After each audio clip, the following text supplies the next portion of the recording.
हाँ जी, हेलो नमस्कार, welcome to inculcate learning. हम 35 क्लासेस जो हैं वो DSSB PRT के पार्ट बी के लिए कंप्लीट कर चुके हैं जी, जिसमें 25 क्लासेस में जो है हमने कवर कर लिए थे 25 PYQs DSSB PRT के, जो पार्ट बी वाला पोर्शन है उसके, यानी 2500 क्वेश्चन उससे एक्स्ट्रा ही थे कुछ ना कुछ।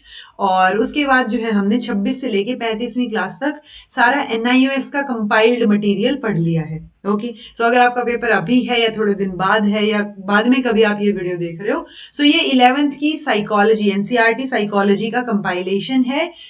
बेसिक्स अगर आपने NIOS वाला पूरे 10 क्लासेस देख लो, उसके बाद ज्यादा बेटर रहेगा, बिकॉज जैसे लर्निंग थियरीज हैं, कुछ कुछ पोर्शन मेंशन होता है NCERT में भी, बट वो मैं ऑलरेडी NIOS में करवा चुकी हूं, तो वो मैं रिपीट नहीं करूंगी यहाँ पे।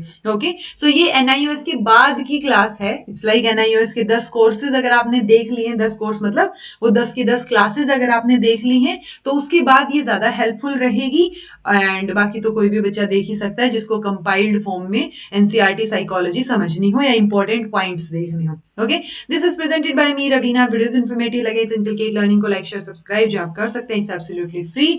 जिन बच्चों ने NIOS की क्लासेस देखी हैं या वहां से नोट्स बनाए हैं या वो PPTs PDF की फॉर्म में ली हैं, डरने की जरूरत नहीं है। यहां से कुछ कुछ चीजें आप ऐड कर सकते हो अपने नोट्स में या अपनी जो आपने PDF ली है उसमें। उसके अलावा आपको रटने की जरूरत नहीं है, बिकॉज रटने लगोगे तो बहुत सारी चीजें, साइंटिफिक साइंस बहुत चीजें आ जाएंगी जिनका इनपुट आउटपुट रेशियो आपका इतना नहीं निकलेगा। तो ये क्लास को बस सुन लो ताकि आपको मेंटल सेटिस्फेक्शन हो जाए कि आपने साइकोलॉजी की NCERT जो है वो कर रखी है। इसके बाद हम 12th की NCERT भी कवर करेंगे। ओके, तो साइकोलॉजी से ही शुरू होता है जी। ग्रीक वर्ड, दो ग्रीक वर्ड से आया है आपका, साइकी और लोगस, यानी सोल और साइंस। तो होता है ना साइंस या स्टडी जिस चीज की आप करते हो, तो आप सोल की स्टडी, तो सबसे पहले हम सोल की स्टडी जो है वो साइकोलॉजी में करते थे।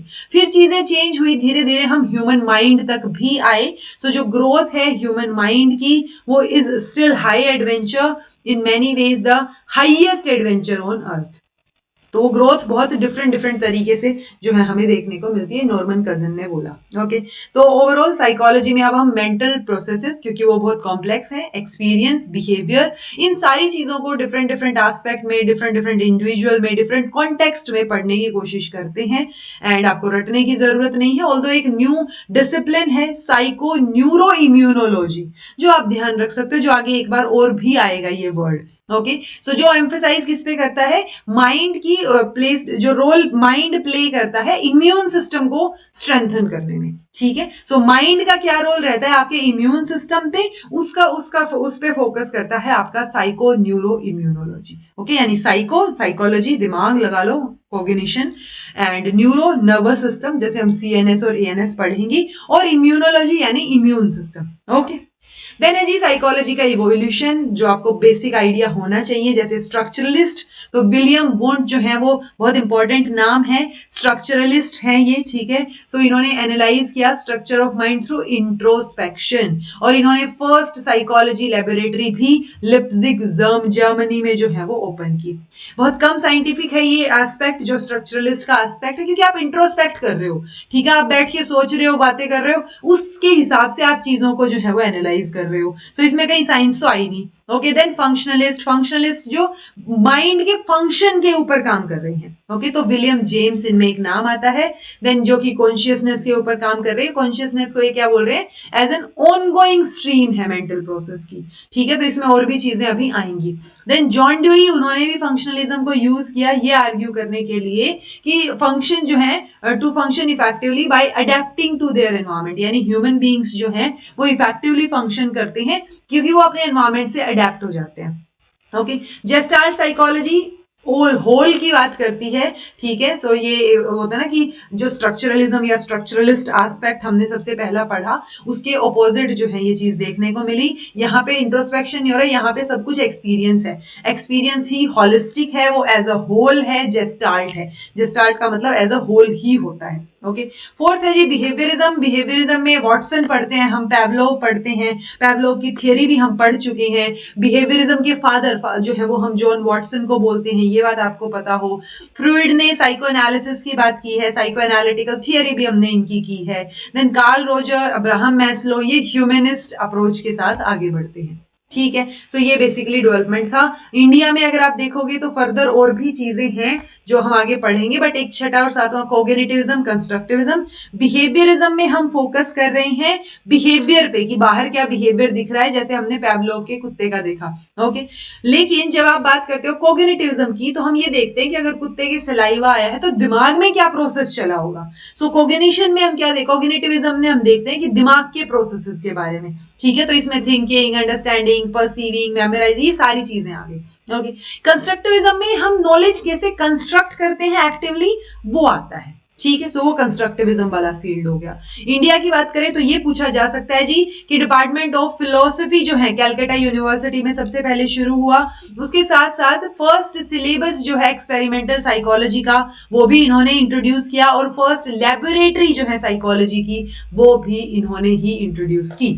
ओके, सो सबसे पहले कहां बातें हुई, कैलकाटा यूनिवर्सिटी में। कैलकाटा यूनिवर्सिटी जो है उन्होंने फर्स्ट डिपार्टमेंट ऑफ साइकोलॉजी 1916 में शुरू कर दिया। दूसरा डिपार्टमेंट ऑफ अप्लाइड साइकोलॉजी, इसमें टाइम लग गया, 1938 तक इसमें काम आया। 1938 में अप्लाइड साइकोलॉजी का डिपार्टमेंट आया। ओके, देन एक इंडियन साइकोलॉजिस्ट हैं जी डॉक्टर एन सेन गुप्ता, जो यूएस में ट्रेन हुए हैं विलियम वुंट के अंडर। ठीक है, in the experimental tradition of Wundt. Okay, so professor Bose हैं, उन्होंने इंडियन साइको एनालिटिकल एसोसिएशन जो है वो शुरू की। सो ये एक दो नाम, और आपको ये डिपार्टमेंट पता होनी चाहिए किसने शुरू किया। ओके, देन दो सेंटर ऑफ एक्सीलेंस जो है साइकोलॉजी में वो बाद में शुरू होते हैं जी यूजीसी की सपोर्ट से, उत्कल यूनिवर्सिटी भुवनेश्वर और Allahabad university. Okay, then Durganand Sinha अपनी बुक, उनकी बुक का नाम है psychology in a third world country, यानी द इंडियन एक्सपीरियंस। तो हम थर्ड वर्ल्ड कंट्री में माने जा रहे थे, तो उन्होंने 1986 में इसको पब्लिश किया। 4 फेजेस में इन्होंने क्या बताया, हिस्ट्री बताई मॉडर्न साइकोलॉजी की। पहला क्या था, फर्स्ट फेज था टिल इंडिपेंडेंस। ठीक है, तो इन्होंने मेजर एम्फोसिस डाला एक्सपेरिमेंटल पे, साइको एनालिटिकल पे और साइकोलॉजिकल टेस्टिंग रिसर्च पे। फिर 1960s तक का, यानी 19 सेकंड फेज है इंडिपेंडेंस के बाद और 1960s तक। ओके, तो यहाँ पे डिफरेंट डिफरेंट ब्रांचेस जो है वो यहाँ पे आ जाती हैं। 1960s के बाद का देखोगे तो हम प्रॉब्लम ओरिएंटेड अप्रोच में रिसर्च में चले जाते हैं, और 1970s के बाद जो है बहुत सारे वेस्टर्न फ्रेमवर्क को रिजेक्ट करने के बाद इंडियन साइकोलॉजिस्ट स्ट्रेस डालते हैं कि एक अंडरस्टैंडिंग बेस्ड फ्रेमवर्क जो है वो बनाने की जरूरत है। ओके, जो कि कल्चरली और सोशली रेलेवेंट हो। रटने की जरूरत नहीं है, बस आपको मैंने बता दिया कि अच्छा मॉडर्न साइकोलॉजी के 4 फेजेस जो हैं वो इंडिया में देखे गए। ये है जी रटने वाली चीज। ठीक है, इसमें से कोई भी क्वेश्चन आ सकता है। सबसे पहले तो फर्स्ट साइकोलॉजी लेबोरेटरी किसने ओपन की, लिप्जिग में ओपन की, जर्मनी में विलियम वुंट ने। ईयर पूछना थोड़ा सा मुश्किल है, बट एटलीस्ट ये इवेंट्स याद हो आपको। विलियम जेम्स जो है उन्होंने प्रिंसिपल्स ऑफ साइकोलॉजी बुक लिखी, जो अभी पढ़ा था। फंक्शनलिज्म जो है is formulated as a system of psychology, क्योंकि हमने देखा ना, हमने स्ट्रक्चरलिज्म देखा, फंक्शनलिज्म देखा, देन हम बिहेवियरिज्म पे भी आए, बिहेवियरिज्म के बाद ह्यूमनिज्म या ह्यूमनिस्टिक अप्रोच, फिर हम कोग्निटिविज्म, कंस्ट्रक्टिविज्म, वो चीजें हमने पढ़ी। सिगमंड फ्रॉइड जो है उन्होंने साइको एनालिसिस एस्पेक्ट डेवलप किया। जो इवान पैवलोव हैं उन्होंने जो नोबेल प्राइज जीता था वो डाइजेस्टिव सिस्टम के काम पे जीता था, लेकिन उनकी जो चीजें या प्रिंसिपल्स हैं वो सारे साइकोलॉजी में ज्यादा यूज हुए। इंटेलिजेंस टेस्ट बिने और साइमन ने बनाया, हमने ऑलरेडी एनआईओएस के मटेरियल में मैंने करवाया था। जेस्टाल्ट साइकोलॉजी जो है वो जर्मनी में बोर्न हुई। First psychology department Calcutta university में। Psychology is included in Indian science congress association. Indian psychological association found हुई 1924 में। जॉन बी वॉटसन, उन्होंने बिहेवियरिज्म पब्लिश की, ये बुक। ठीक है, और बिहेवियरिज्म के फादर भी इनको बोला जाता है। एन सेन गुप्ता और राधा कमल मुखर्जी जो है उन्होंने first text book on social psychology जो है वो पब्लिश की। तो ये एटलीस्ट आप रीडिंग ले लोगे, मोर देन इनफ हो जाएगा। ओके, ह्यूमनिस्टिक एस्पेक्ट जो है, ये देखो psychological research wing of defence science organisation, वो भी एस्टेब्लिश हो गई 49 में। Humanist psychology, humanistic psychologist Carl Roger ने क्लाइंट सेंटर्ड थेरेपी दी है। सो कार्ल रोजर, मैंने आपको काउंसलिंग बताया था, और मैंने आपको कहा था जो नॉन डायरेक्टिव काउंसलिंग है, नॉन डायरेक्टिव काउंसलिंग में हम उसी को ही हम क्लाइंट सेंटर्ड थेरेपी बोलते हैं। ओके, बीएफ स्किनर ने क्या पब्लिश किया, साइंस एंड ह्यूमन बिहेवियर, जो कि स्ट्रेंथन करता है बिहेवियरिज्म को। ओके, देन है ह्यूमनिस्टिक अप्रोच की बात, अब्राहम मैस्लो, उन्होंने मोटिवेशन एंड पर्सनालिटी पब्लिश की, ये पूछा जा सकता है। देन आपका इसकी फुल फॉर्म पूछी जा सकती है NIMHANS, ठीक है। उसके बाद आपसे पूछा जा सकता है, हर्बर्ट साइमन ने भी नोबेल प्राइज जीता था डिसीजन मेकिंग में, उस पे काम किया था उन्होंने, और ये फुल फॉर्म्स ध्यान रख लो, ठीक है। That's it. फिर आता है जी मेथड्स ऑफ इंक्वायरी, दे रखे हैं कि साइकोलॉजी में मेथड्स ऑफ इंक्वायरी कैसे रहेंगे, तो उनका कुछ एक होता है ना, आप इंक्वायरी के जो मेथड्स हैं उनका पर्टिकुलर कुछ गोल होता है साइकोलॉजिकल इंक्वायरी का। डिस्क्रिप्शन, डिस्क्राइब करोगे चीजें प्रिडिक्ट करने के लिए, जैसे आपने इंटेलिजेंस देखी 10वीं क्लास के बच्चों की, तो आप उसको डिस्क्राइब करोगे क्या चीज है, दैट्स इट। प्रिडिक्शन में आप प्रिडिक्ट करोगे कि आगे और क्या चीजें अच्छी होने की संभावना है या कौन सा बच्चा बेटर परफॉर्म कर सकता है। फिर आप एक्सप्लेन करोगे या बिहेवियर को कंट्रोल करने के लिए, तो आप ये चीजें, या एप्लीकेशन पार्ट के लिए, नॉलेज जनरेशन के लिए, सो वो चीजें आप साइकोलॉजी में, ये मेजर गोल्स हैं साइकोलॉजिकल इंक्वायरी के, ओके। साइंटिफिक रिसर्च जो हम ऑलरेडी पढ़ चुके हैं, सो व्हाट और हाउ पे फोकस है इसमें, साइंस पे। Science is not so defined by what is in it investigate as by how it investigate. So what पे तो होता ही है, बट हाउ वाली चीज जो है वो ज्यादा एक्सप्लेन करती है, okay. Objective, systematic, testable manner में हम जो है काम करते हैं। और स्टेप्स क्या रहेंगे साइंटिफिक रिसर्च के, आप एक प्रॉब्लम को कॉन्सेप्चुलाइज करोगे, एक टॉपिक को सिलेक्ट करोगे, डाटा कलेक्ट करोगे, ठीक है, और उसके बाद आप कंक्लूजन्स ड्रॉ करोगे सारी, क्योंकि डाटा कलेक्ट करने के बाद जो भी मेथड्स, टूल्स या प्रोसीजर आपने अपनाया उस पर एनालाइज किया, कंक्लूजन्स ड्रॉ किए और रिवाइज किया रिसर्च को, कंक्लूजन्स यहाँ पे आपने रीस्टेट किए, जो एग्जिस्टिंग हाइपोथेसिस है या कोई नई थियरी बनी, क्या हुआ है, उसके बाद आप वापस से फर्स्ट स्टेप पे पहुंच जाते हो, ओके। साइकोलॉजिकल डाटा का नेचर अगर हम डिस्कस करें, तो डाटा होता क्या, इंफॉर्मेशन को ही हम डाटा बोल सकते हैं, ठीक है। सिंगुलर फॉर्म में डाटम रहेगा, तो इंडिविजुअल्स कोवर्ट और ओवर्ट बिहेवियर, उसके एक्सपीरियंसेस, उसके मेंटल प्रोसेसेस, ये सारी चीजें जो है उनसे रिलेटेड जो इन्फॉर्मेशन है उसको हम साइकोलॉजी में डाटा बोलेंगे, ठीक है। डाटा एक इंपॉर्टेंट इनपुट रहता है साइकोलॉजिकल इंक्वायरी के लिए, क्योंकि उस डाटा के बेसिस पे ही हम चीजें देखेंगे, डिसाइड करेंगे, ओके। अब ये इन्फॉर्मेशन या ये डाटा अलग अलग तरीके का हो सकता है। डेमोग्राफिक इन्फॉर्मेशन हो सकती है जो जनरली पर्सनल इन्फॉर्मेशन होगी, ठीक है, नाम, जेंडर, एज, पिता का नाम, रेजिडेंस, कास्ट, वो चीजें। फिजिकल इंफॉर्मेशन हो सकती है जो इकोलॉजिकल कंडीशंस के हिसाब से हैं, कि आप कैसे एरिया में रहते हो, आप हिली एरिया में रहते हो, फॉरेस्ट में, डेजर्ट में, मोड ऑफ इकोनॉमी क्या है, हाउसिंग कंडीशन क्या है, फैसिलिटीज क्या क्या अवेलेबल हैं, सो ये फिजिकल इंफॉर्मेशन हो गई, ठीक है। देन फिजियोलॉजिकल डाटा, तो इसके अंदर आपकी जो है, इसमें फिजिकल, फिजियोलॉजिकल, साइकोलॉजिकल सारे तरीके का डाटा इसके अंदर इंक्लूड हो रहा है। आपका height, weight, heart rate, fatigue level, galvanic skin resistance, तो ये सारी चीजें जो हैं वो फिजियोलॉजी, आपकी फिजियोलॉजिकल डाटा में आ जाएंगी। साइकोलॉजिकल डाटा में मेजरली जो है आपकी साइकोलॉजिकल इंफॉर्मेशन आएंगी, इंटेलिजेंस, पर्सनालिटी, इंटरेस्ट, तो वो सारी चीजें साइकोलॉजिकल इंफॉर्मेशन में आ जाएंगी। अब बहुत सारे मेथड्स हैं साइकोलॉजी में। ऑब्जर्वेशन, हमने पार्टिसिपेंट, नॉन पार्टिसिपेंट तो पढ़ा ही है अच्छे से। यहाँ पे एक और दे रखा था, नेचुरलिस्टिक वर्सेस कंट्रोल्ड ऑब्जर्वेशन। तो जब ऑब्जर्वेशन जो है वो नेचुरल एनवायरमेंट में की जाए तो नेचुरलिस्टिक है, अगर कंट्रोल्ड एनवायरमेंट में, लेबोरेटरी में या ऐसी जगह की जाए तो वो कंट्रोल्ड लेबोरेटरी ऑब्जर्वेशन हो गई। एक्सपेरिमेंटल मेथड की अगर हम बात करें तो दो सेट ऑफ वेरिएबल्स की हम इसमें बात करते हैं, independent, dependent, okay. So independent variable majorly in दो की करते हैं, मैंने आपको कंट्रोल वेरिएबल भी बताया था एक में, बट एक्सट्रेनियस भी एक तरीके का वेरिएबल होता है, ठीक है। सो वेरिएबल के कॉन्सेप्ट की अगर हम बात करें तो वो ऑब्जेक्ट जो, इट्स लाइक वेरिएबल, यानी जो चेंज हो सकता हो, और जो चेंज है वो ऑब्जेक्ट तो चेंज नहीं होगा ना, हम ऑब्जेक्ट की बात नहीं कर रहे, ऑब्जेक्ट के एट्रीब्यूट की, उसकी कैरेक्टरिस्टिक की बात कर रहे हैं, ओके। सो पेन जो आप यूज कर रहे हो राइटिंग के लिए वो वेरिएबल नहीं है, बट उस किस शेप में आ रहा है पेन, किस साइज में आ रहा है, किस कलर में आ रहा है, वो चीजें वेरी कर रही हैं, सो वो वेरिएबल्स रहेंगे, ओके। इंडिपेंडेंट वेरिएबल जिसको हम मैनिपुलेट करेंगे, रिसर्चर जिसको चेंज करेगा, ओके, वो इंडिपेंडेंट है, कि वो किसी पे डिपेंड नहीं हो रहा, मैं चेंज कर रही हूँ उसको, रिसर्चर चेंज कर रहा है। डिपेंडेंट, जैसे ही मैं इस इंडिपेंडेंट वेरिएबल को चेंज करूंगी, उससे एक और वेरिएबल में क्या बदलाव आ रहे हैं, यानी अगर ऊपर नीचे हो रहा है, बदलाव आ रहे हैं, तो वो डिपेंडेंट वेरिएबल है, ओके। एक्सपेरिमेंटल वेरिएबल, जो group that receive the new treatment, यानी जिसके ऊपर आप एक्सपेरिमेंट कर रहे हो। कंट्रोल ग्रुप, जिसको एज इट इज रख रहे हो, कोई कंट्रोल नहीं, मतलब कंट्रोल ग्रुप इज लाइक इस पे कोई नया ट्रीटमेंट नहीं हो रहा है, ओके।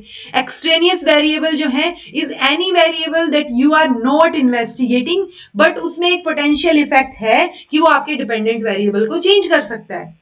मेजरली हम क्या कर रहे हैं, हम एक इंडिपेंडेंट वेरिएबल को चेंज कर रहे हैं, उसका इफेक्ट हम देखना चाह रहे हैं डिपेंडेंट पे। मान लो, मैं आपको एक एग्जांपल देती हूँ, इंडिपेंडेंट वेरिएबल में आ गया कि मैं जो है टीचिंग मेथड, मैं ये देखना चाह रही हूँ कि मैं आईसीटी की हेल्प से पढ़ाऊं तब बच्चे ज्यादा समझते हैं या उनकी ज्यादा आउटपुट निकल के आता है, या मैं आपकी traditional method black board method से पढ़ाऊं तब ज्यादा आउटपुट निकलता है। ओके, अब मेथड जो ये है मैं चेंज कर सकती हूँ, ऑब्वियसली मैं एक बार आईसीटी करूंगी एक बार ट्रेडिशनल करूंगी, सो ये इंडिपेंडेंट वेरिएबल है मेथड। लेकिन बच्चों की जो परफॉर्मेंस जो चेंज हो रही है इन दोनों मेथड्स की वजह से, सो वो क्या हो गया जी डिपेंडेंट, क्योंकि वो ये मेथड्स जो मेरे इंडिपेंडेंट वेरिएबल हैं उनके ऊपर डिपेंड कर रही है, राइट। अब एक क्लास है जिसको मैं आईसीटी से पढ़ा रही हूं और एक क्लास है जिसको मैं ट्रेडिशनल तरीके से पढ़ा रही हूं। तो ट्रेडिशनल में तो क्या ही चेंज किया मैंने, जैसे लोग बच्चे पहले पढ़ते आ रहे थे वो अभी भी ट्रेडिशनल तरीके से ही पढ़ रहे हैं, तो वो मेरा कंट्रोल ग्रुप होगा। लेकिन जिसपे मैं एक्सपेरिमेंट कर रही हूँ, जिसपे मैं आईसीटी के हिसाब से पढ़ा रही हूँ, वो मेरा एक्सपेरिमेंटल ग्रुप हो गया जिसमें मैं एक्सपेरिमेंट कर रही हूँ, राइट। अब जो परफॉर्मेंस चेंज हुई है वो जरूरी तो नहीं इन दोनों सिर्फ मेथड के चेंज करने से हुई हो, कोई और भी रीजन हो सकता है। तो जो और बाकी रीजंस हैं जिसकी वजह से परफॉर्मेंस चेंज हो रही है यानी डिपेंडेंट वेरिएबल पे फर्क पड़ रहा है, वो आपके एक्सट्रेनियस वेरिएबल होंगे। ओके, कंफाउंडिंग वेरिएबल भी एक तरीके का एक्सट्रेनियस वेरिएबल ही होता है। ये सिर्फ डिपेंडेंट को ही नहीं, वो आपके इंडिपेंडेंट को भी चेंज कर सकता है, ठीक है, तो वो उससे भी रिलेटेड है। फील्ड एक्सपेरिमेंट, अगर रिसर्चर चाहे तो एक हाई जनरलाइजेबिलिटी अगर वो चाह रहा है और टू कंडक्ट स्टडीज जो लेबोरेटरी में पॉसिबल नहीं है तो वो फील्ड पे जाके करेगा, राइट। अब क्वासी एक्सपेरिमेंट वो तो वो फील्ड एक्सपेरिमेंट हो गया। देन क्वासी एक्सपेरिमेंटल मतलब क्वासी मतलब एज इफ, लैटिन वर्ड में लैटिन मीनिंग अगर हम देखें लैटिन वर्ड का मीनिंग तो वो एज इफ से आया है। ओके, सो क्वासी एक्सपेरिमेंट जो है ये एक तरीके से एग्जैक्ट एक्सपेरिमेंट नहीं है बट कुछ कुछ चीजें वैसी सी हैं। सो इंडिपेंडेंट वेरिएबल जो सिलेक्ट किया गया है रादर देन वेरीड और मैनिपुलेटेड बाय एक्सपेरिमेंटर, सो वो चेंज हो रहा है। तो एक टाइप ऑफ एक्सपेरिमेंटल डिजाइन है ये जिसमें रिसर्चर के पास लिमिटेड लेवरेज है चीजों को कंट्रोल करने का। ओके, सो वो पार्टिसिपेंट या चीज को कंट्रोल करने का बहुत लिमिटेड एस्पेक्ट आपके पास है। अगर आप फुल्ली कंट्रोल कर पा रहे हो तो वो एक्सपेरिमेंटल में जाएगा, अदरवाइज वो क्वासी एक्सपेरिमेंटल में जाएगा। ओके, कोरिलेशन, आप दो वेरिएबल्स के बीच में रिलेशनशिप देखना चाह रहे हो जी, जैसे मैं ये देखना चाह रही थी, ये दो वेरिएबल ही तो थे मेरे, एक तो टीचिंग मेथड हो गया मेरा, एक बच्चे की परफॉर्मेंस हो गई। सो उनके बीच में अगर मैं टीचिंग मेथड चेंज कर रही हूं और मेरा जो है परफॉर्मेंस चेंज हो रहा है, that means these both variables are correlated, एक दूसरे से रिलेट करते हैं ये, ठीक है। सो वो रिलेशनशिप जो है हम +1 से लेके -1 तक शो करते हैं। प्लस और माइनस सिर्फ एक पॉजिटिव और नेगेटिव रिलेशन शो करने के लिए है, अदरवाइज 1 का मतलब परफेक्ट रिलेशन ही है। ओके, सो 0 का मतलब अफेक्ट नहीं हो रहा है, लेकिन अगर आप 1 की तरफ जा रहे हो चाहे वो -1 हो +1 हो, डजेंट मैटर, आपका रिलेशनशिप उसमें है। सो पॉजिटिव कोरिलेशन मतलब एक वेरिएबल को अगर इंक्रीज करोगे तो दूसरा भी इंक्रीज हो रहा है, एक को डिक्रीज करोगे तो दूसरा भी डिक्रीज हो रहा है, यानी वो दोनों सेम डायरेक्शन में चेंज हो रहे हैं। नेगेटिव में एक इंक्रीज कर रहे हो तो दूसरा डिक्रीज हो रहा है, एक डिक्रीज कर रहे हो तो दूसरा इंक्रीज हो रहा है, तो ये नेगेटिवली कोरिलेटेड है। 0 कोरिलेशन कोई फर्क नहीं पड़ता एक दूसरे के ऊपर, तो no correlation between the two variables, ठीक है। देन है जी सर्वे रिसर्च। सर्वे रिसर्च में आप अपनी स्टडी ओपिनियंस या जो आप क्या करते हो to study opinions attitude social facts, तो वो सर्वे आप करते हो। सर्वे अलग अलग तरीके का हो सकता है, पर्सनल इंटरव्यू स्ट्रक्चर्ड या नॉन स्ट्रक्चर्ड हो सकता है, देन क्वेश्चनियर हो सकता है या टेलीफोन सर्वे हो सकता है। ओके, केस स्टडी में आप डेप्थ में इन डेप्थ जो है इन डेप्थ आएगा ये given on depth study of a particular depth, ठीक है। तो इन डेप्थ स्टडी के लिए हम केस स्टडी करते हैं। साइकोलॉजिकल टेस्टिंग जब आप करते हो तो मेजरली आप 3 चीजों का ध्यान रखोगे, ऑब्जेक्टिविटी का यानी बायसनेस ना आए, वैलिडिटी का यानी एक्यूरेट हो चीजें, और रिलायबिलिटी यानी रिलायबल हो। सो रिलायबिलिटी के आगे कंसिस्टेंसी आना था भाई, रिलायबिलिटी के आगे रिलायबिलिटी लिख दिया मैंने, ठीक है। सो वैलिडिटी मतलब एक्यूरेसी और रिलायबिलिटी मतलब कंसिस्टेंसी, ये बात मैं कई बार बता चुकी हूं आपको। तो ये जिस टूल से आप चीजें मेजर करोगे उस साइकोलॉजिकल टूल की वैलिडिटी रिलायबिलिटी ऑब्जेक्टिविटी की बात हो रही है।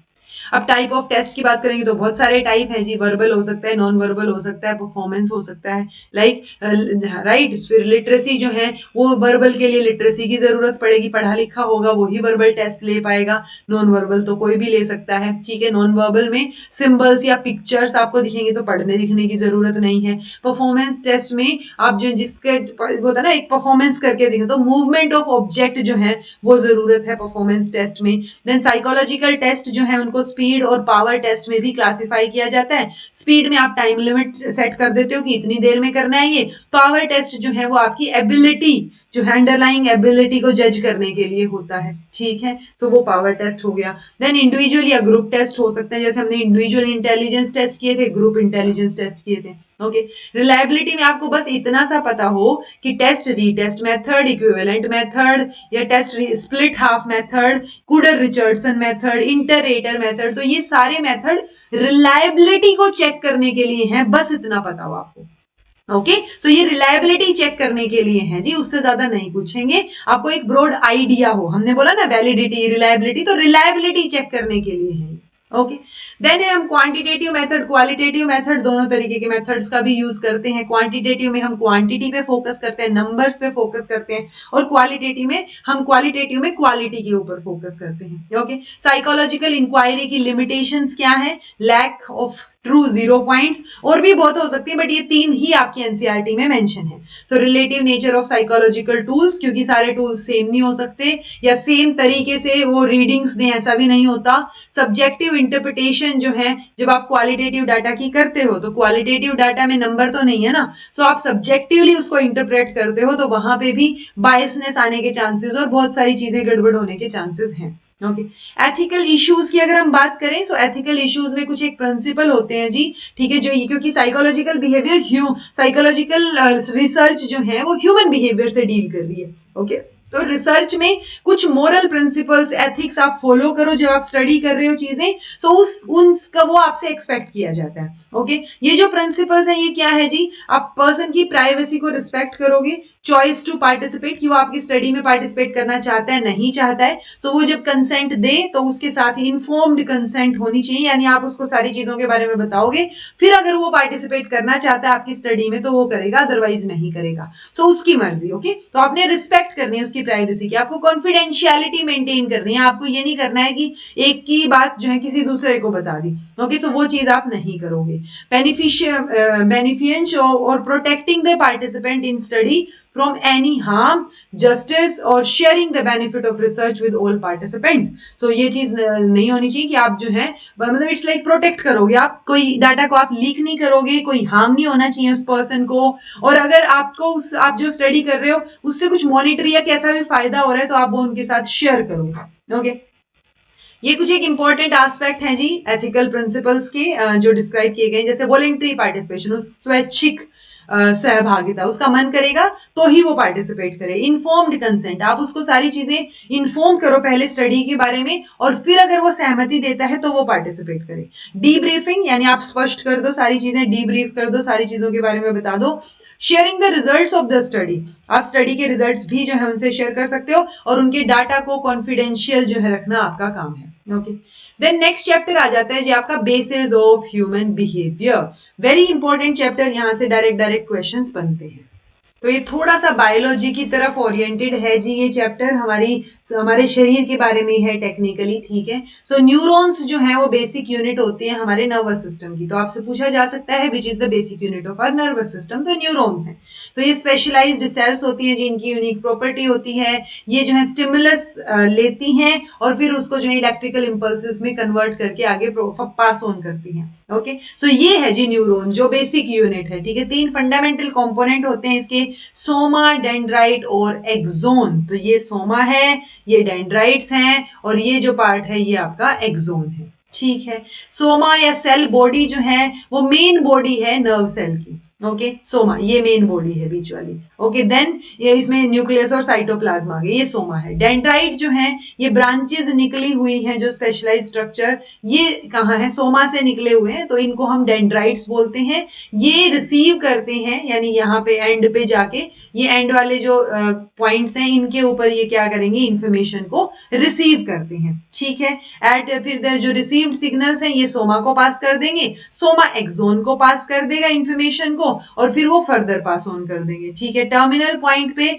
आप ये जो टर्मिनल बटन्स आपको दिख रहे हैं, ये टर्मिनल बटन्स मतलब यहाँ पे भी स्मॉल स्मॉल स्ट्रक्चर्स हैं जो फर्दर पास करेंगे इंफॉर्मेशन को। ओके, सो एक न्यूरॉन से दूसरे न्यूरॉन और ऐसे करते करते ब्रेन तक इंफॉर्मेशन पहुंचती है। Neuron generally conduct information in one direction, so वो from dendrite through soma and axon to terminal button. So ये सीक्वेंस है जी, पहले डेंड्राइट पे आएगी इंफॉर्मेशन, फिर सोमा पे जाएगी, सोमा से एक्सॉन पे और एक्सॉन से टर्मिनल बटन्स पे इंफॉर्मेशन जाएगी। ओके, नर्व्स जो है अब वो मेनली दो टाइप की होती हैं, सेंसरी नर्व्स और मोटर नर्व। सेंसरी को एफरेंट नर्व भी बोलते हैं, मोटर को इफरेंट भी बोलते हैं। ठीक है, सो सेंसरी नर्व्स मतलब जो आपके सेंस ऑर्गन से इंफॉर्मेशन को लेगी और नर्वस सिस्टम तक पहुंचाएगी। ओके, और मोटर नर्व्स जो आपकी सेंट्रल नर्वस सिस्टम से इंफॉर्मेशन को लेगी और अब मसल्स और ग्लैंड्स तक पहुंचाएगी। ठीक है, सो एक मोटर नर्व जो है वो कंडक्ट करती है न्यूरल कमांड जो which direct control and regulate our movements, या जो भी रिस्पॉन्स हम देते हैं।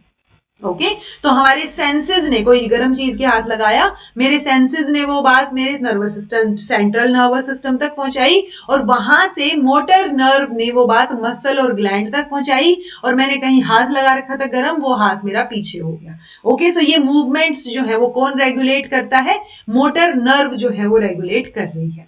ओके, ये यहाँ पे नर्व इंपल्स का एक दे रखा है कि ये जो है यहाँ पे न्यूरोट्रांसमीटर रहेगा, डेंड्राइट्स हैं, तो कैसे जो है वो इंफॉर्मेशन या चीजें ट्रांसफर होंगी। ओके, एक्सॉन की जो टिप है, ठीक है, of a proceeding neuron make functional connection और साइनेप्स विद डेंड्राइट। सो एक की टिप जो है वो अगले से कनेक्शन बनाएगी डेंड्राइट की हेल्प से। Okay, neurons never physically connected with each other, तो वो दूसरे न्यूरॉन के साथ नहीं है, बीच में थोड़ा सा गैप जरूर होता है और उस गैप को जो है यहाँ पे जो ये गैप नजर आएगा, यहाँ दिख नहीं रहा है वैसे बट बहुत कम होता है, तो ये जो गैप है ये साइनेप्टिक क्लेफ्ट बोला जाता है।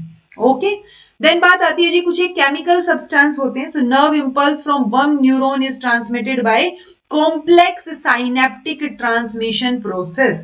सो एक कॉम्प्लेक्स प्रोसेस के थ्रू एक इंफॉर्मेशन जो है वो दूसरे नर्व तक पहुंचेगी, एक नर्व से दूसरी नर्व तक, और ये काम जो करेगा वो एक केमिकल सब्सटेंस करेगा और उसको हम क्या बोलेंगे? न्यूरोट्रांसमीटर बोलेंगे। ओके, समझ आई ये चीज? सो हमने अब तक नर्व पढ़ा कि बेसिक जो हमारे यूनिट है नर्वस, सेंट्रल नर्वस सिस्टम की, वो क्या है? हमारी नर्व है, न्यूरॉन है, एक्चुअली न्यूरॉन है। वो न्यूरॉन में हमने डेंड्राइट पढ़े, सोमा पढ़ा, एक्सोन पढ़ा और टर्मिनल बटन पढ़े। इंफॉर्मेशन ऐसे ही पास ऑन होगी इसी सीक्वेंस में। नर्व जो है वो दो तरीके की होती है, सेंसरी नर्व जो हमारे सेंस ऑर्गन से इंफॉर्मेशन को लेगी, सेंट्रल नर्वस सिस्टम तक पहुंचाएगी, सेंट्रल नर्वस सिस्टम से मोटर नर्व का काम शुरू होगा और वो वहां से इंफॉर्मेशन लेके हमारे मसल्स और ग्लैंड्स तक पहुंचाएगी। ओके, देन एक्सॉन की टिप जो है, यानी एक की टिप दूसरे के टर्मिनल डेंड्राइट तक वो इंफॉर्मेशन पहुंचाएगी, तो वहां से इंफॉर्मेशन ट्रांसफर होती रहती है। ठीक है, देन है इनके बीच में एक न्यूरॉन दूसरे न्यूरॉन से कभी टच नहीं होता है, तो ये दोनों के बीच में थोड़ा सा गैप होता है जिसको साइनेप्टिक क्लेफ्ट बोलते हैं, और जो इंफॉर्मेशन पास ऑन होती है वो एक केमिकल सब्सटेंस जो है वो पास ऑन करेगा, उसको हम न्यूरोट्रांसमीटर बोलते हैं। Okay, nervous, central nervous system और पेरिफेरल। तो हम ये जो अपना नर्वस सिस्टम है इसको दो में ब्रेक डाउन करते हैं, सेंट्रल नर्वस सिस्टम और पेरिफेरल नर्वस सिस्टम। सेंट्रल के बारे में हमने अभी पढ़ा भी, तो इसकी तो न्यूरॉन होती है, तो इसमें दो हैं, ब्रेन और स्पाइनल कॉर्ड से मिलकर सेंट्रल बनता है, और आपका पेरिफेरल जो है वो सोमैटिक नर्व सिस्टम और आपका और ये ऑटोनोमिक नर्वस सिस्टम, इनसे मिलकर बनता है। ऑटोनोमिक नर्वस सिस्टम में फर्दर दो टाइप्स हैं, सिंपैथेटिक डिवीजन और पैरासिंपैथेटिक डिवीजन। ओके, और ये दोनों चीजें, ये सारी चीजें मिलके जो है वो एंडोक्राइन सिस्टम बना रही। ठीक है जी, समझ आई ये चीज? अब ये बात आती है, देखो हमने सेंट्रल को पढ़ लिया थोड़ा सा, अब हम किसको पढ़ेंगे? हम सोमैटिक नर्वस सिस्टम को पढ़ेंगे। सोमैटिक कहाँ है? सोमैटिक ये रहा। थोड़ा सा पेरिफेरल को पढ़ेंगे ना, तो सोमैटिक को पढ़ते हैं एक बार। सोमैटिक में दो टाइप की नर्व्स होती हैं। हमने पहले न्यूरॉन, सेंट्रल नर्वस सिस्टम में बात कर ली कि दो टाइप की नर्व्स होती है। कौन सी? सेंट्रल में, सेंट्रल में दो थी ना, सेंसरी और मोटर। यहाँ पे दो टाइप की नर्व्स है, क्रेनियल और spinal nerves. Okay, so 12 set of cranial nerves होता है और 3 टाइप्स ऑफ, एक सेकेंड, 12 सेट होते हैं और टाइप 3 होते हैं, तो ये बात याद रखनी है, पूछी जा सकती है। ओके, टाइप 3 कौन से हैं? सेंसरी, मोटर और मिक्स्ड। जो सेंसरी नर्व्स हैं वो सेंसरी इंफॉर्मेशन कलेक्ट करेगी from the receptors of head region and carry them to the brain, brain तक लेके जाएगी, ठीक है। मोटर नर्व्स जो हैं वो मोटर इंपल्सेस जो ओरिजिनेट हो रहे हैं उनको ब्रेन से मसल्स तक पहुंचाएगी। ओके, देन जैसे movement of eye balls are controlled by motor cranial nerves. Then mixed nerves जो दोनों की दोनों है, सेंसरी भी है मोटर भी है, सो ये जो है कंडक्ट करेगी सेंसरी और motor information to and from the brain, तो वो आदान प्रदान मिक्स्ड वाली कर सकती है। ओके, ब्रेन तक ले जाने का काम सेंसरी का है, मोटर होता है ना ब्रेन से जो अब ब्रेन में प्रोसेसिंग के बाद जो चीजें आपके मसल्स तक जा रही हैं वो मोटर नर्व का काम है, और दोनों का आदान प्रदान अगर कर पा रहे हो तो वो मिक्स्ड नर्व्स हैं। ओके, देन 31 सेट है जी स्पाइनल नर्व के, तो क्रेनियल नर्व्स हो गई, ठीक है। ये अब 31, उसमें हमने बोला 12 सेट है और क्रेनियल के, और 31 सेट है आपके स्पाइनल नर्व के। दो काम होते हैं स्पाइनल नर्व के, the sensory fibres of spinal nerve वो इंफॉर्मेशन कलेक्ट करेंगे सभी बॉडी पार्ट से, ठीक है, एक्सेप्ट द हेड रीजन, क्योंकि हेड पे जो काम कर रही है वो सारी की सारी क्रेनियल नर्व्स हैं। ओके, और जो हेड वाले पार्ट के अलावा काम कर रही हैं वो सारी की सारी स्पाइनल नर्व्स हैं। ओके, तो send them to the spinal cord from where, वो अपने ब्रेन तक जाएंगी, यानी बाकी कहीं भी बॉडी पार्ट में चीजें हुई हैं या कोई फील हुई है चीज, तो वो आपकी कहाँ जा रही है जी? सीधा सीधा आपके स्पाइनल कॉर्ड में जाएगी और स्पाइनल कॉर्ड से वो इंफॉर्मेशन ट्रांसफर होगी ब्रेन तक। Okay, additionally motor impulses coming down from brain वो भी नीचे जो है वो स्पाइनल नर्व्स के वो मसल्स तक ही भेजो, are sent to the muscle by motor fibers of the spinal nerves, ठीक है। सो ओवरऑल हमें ये समझ आ गया होगा, हमने यहां से देखो मैं रिवाइज इसलिए करा रही हूँ, हो सकता है ये आपको टिपिकल लगे इसलिए। सेंट्रल नर्वस सिस्टम, न्यूरॉन एक बेसिक यूनिट होती है, न्यूरॉन का स्ट्रक्चर हमने पढ़ लिया, इंफॉर्मेशन कैसे ट्रांसमिट होगी, न्यूरोट्रांसमीटर्स हमने पढ़ लिए। देन हमने पेरिफेरल नर्वस सिस्टम में सोमैटिक नर्वस सिस्टम की बात की। सोमैटिक में हम दो तरीके की नर्व्स की बात कर रहे हैं, क्रेनियल और आपका स्पाइनल। हेड रीजन से जो इंफॉर्मेशन ब्रेन तक जा रही है, यहां आसपास के रीजन से, वहां जो यानी हेड रीजन मतलब देखना, ऑडिशन, आपका सुनना, स्मेल करना, टेस्ट करना, टच करना, सो ये जो एस्पेक्ट है यहां से जो इंफॉर्मेशन जा रही है वो सेंसरी नर्व्स के थ्रू जा रही है और वो भी क्रेनियल नर्व्स। ओके, और बाकी जो एरिया में बच गई इंफॉर्मेशन वो आदान प्रदान स्पाइनल नर्व्स कर रही है। ओके, देन आपका ANS automatic autonomous, automatic autonomous क्या था? ऑटोनोमिक, ऑटोनोमिक नर्वस सिस्टम, ठीक है। सो ऑटोनोमिक में हमने दो पढ़े हैं जी, पैरासिम्पैथेटिक और सिंपैथेटिक। इनसे चाहे तो क्वेश्चन आ भी सकता है, नहीं तो नहीं भी आए। ओके, सो आपको बस थोड़ा सा आइडिया हो कि पैरासिम्पैथेटिक जो है वो आपका प्यूपिल को कॉन्ट्रैक्ट कर रहा है, ये यहाँ पे डायलेट कर रहा है प्यूपिल को, ठीक है, ये इनहिबिट कर रहा है टीयर ग्लैंड को, इंक्रीज कर रहा है सलाइवेशन को, ये स्वेटिंग के लिए इंक्रीज कर रहा है और इनहिबिट कर रहा है ये आपका सलाइवेशन को। सो ऑपोजिट काम जो है वो आपको इन दोनों सिस्टम्स में नजर आएंगे, ठीक है। जैसे ये यहाँ पे इंक्रीज करेगा डाइजेस्टिव फंक्शंस इंटेस्टाइन की, ये डिक्रीज करेगा डाइजेस्टिव फंक्शंस। ओके, सो ये दो एस्पेक्ट है जी, सिंपैथेटिक पैरासिम्पैथेटिक, बस इतना ध्यान हो बहुत है। देन हमने सीएनएस में फर्दर ब्रेन और स्पाइनल कॉर्ड बोला, सो ब्रेन और उसके बिहेवियर को पढ़ेंगे। सो फोर ब्रेन होता है जी, जिसमें hypothalamus, thalamus, limbic system, cerebrum, ये सारी चीजें आती हैं। इसमें आपके जो सेरिब्रम है उसमें भी 4 लोब आ जाते हैं, फ्रंटल, पैरेटल, टेम्पोरल, ऑक्यूपिटल, ठीक है। तो आपको बस ये आइडिया हो कि फोर ब्रेन में क्या आ रहा है, मिड ब्रेन में क्या आ रहा है और हिंड ब्रेन में क्या आ रहा है, ठीक है। सो ये जैसे स्पाइनल कोड से ऊपर हमारा ब्रेन अटैच है, तो वहां पे ये पूरा का पूरा ब्रेन का जो स्ट्रक्चर इन्होंने दे रखा है, ये जो पोर्शन है आपका, ये आपका क्या हो गया जी? हिंड ब्रेन हो गया, सबसे पीछे वाला। बीच में आपका मिड ब्रेन हो गया और उसकी तरफ आगे की तरफ आपका फोर ब्रेन हो गया। ओके, सो ये बातें आपको ध्यान रखनी है। इसमें आप मेडुला ओब्लोंगेटा, पोन्स, सेरिबेलम, ये हिंड ब्रेन में आते हैं, ये बाकी मिड ब्रेन में आते हैं। इंपॉर्टेंट पार्ट जो है मिड ब्रेन का वो RAS है, जो रिस्पॉन्सिबल होता है अराउजल के लिए। ओके, देन ये इंपॉर्टेंट चीजें हैं जी कि मेडुला ओब्लोंगेटा लोवेस्ट पार्ट है ब्रेन का, वाइटल सेंटर ऑफ ब्रेन भी जाना जाता है। ओके, तो एटलीस्ट जो हाईलाइटेड इंफॉर्मेशन है वो ध्यान रख लो, अदरवाइज बहुत सारी इंफॉर्मेशन हो जाएगी जो याद करनी पड़ेगी।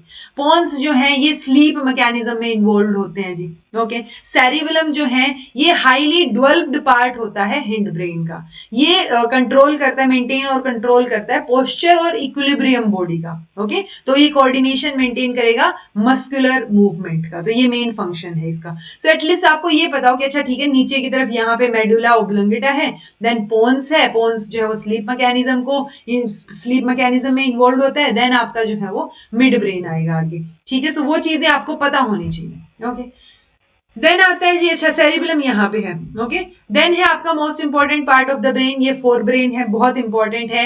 ये जितने भी कॉग्निटिव इमोशनल मोटर एक्टिविटीज हैं उनको रेगुलेट करता है। ओके इसके जो पार्ट्स हैं मेजर 4 पार्ट्स हैं, हाइपोथैलेमस, थैलेमस, लिम्बिक सिस्टम और सेरिब्रम। एक सेरिब्रम है, एक सेरिबलम है। तो ये सेरिबलम जो है वो हिंड ब्रेन का पार्ट है और सेरिब्रम जो है वो आपका फोर ब्रेन का पार्ट है। Okay hypothalamus one of the smallest structure है लेकिन बहुत वाइटल रोल प्ले करता है।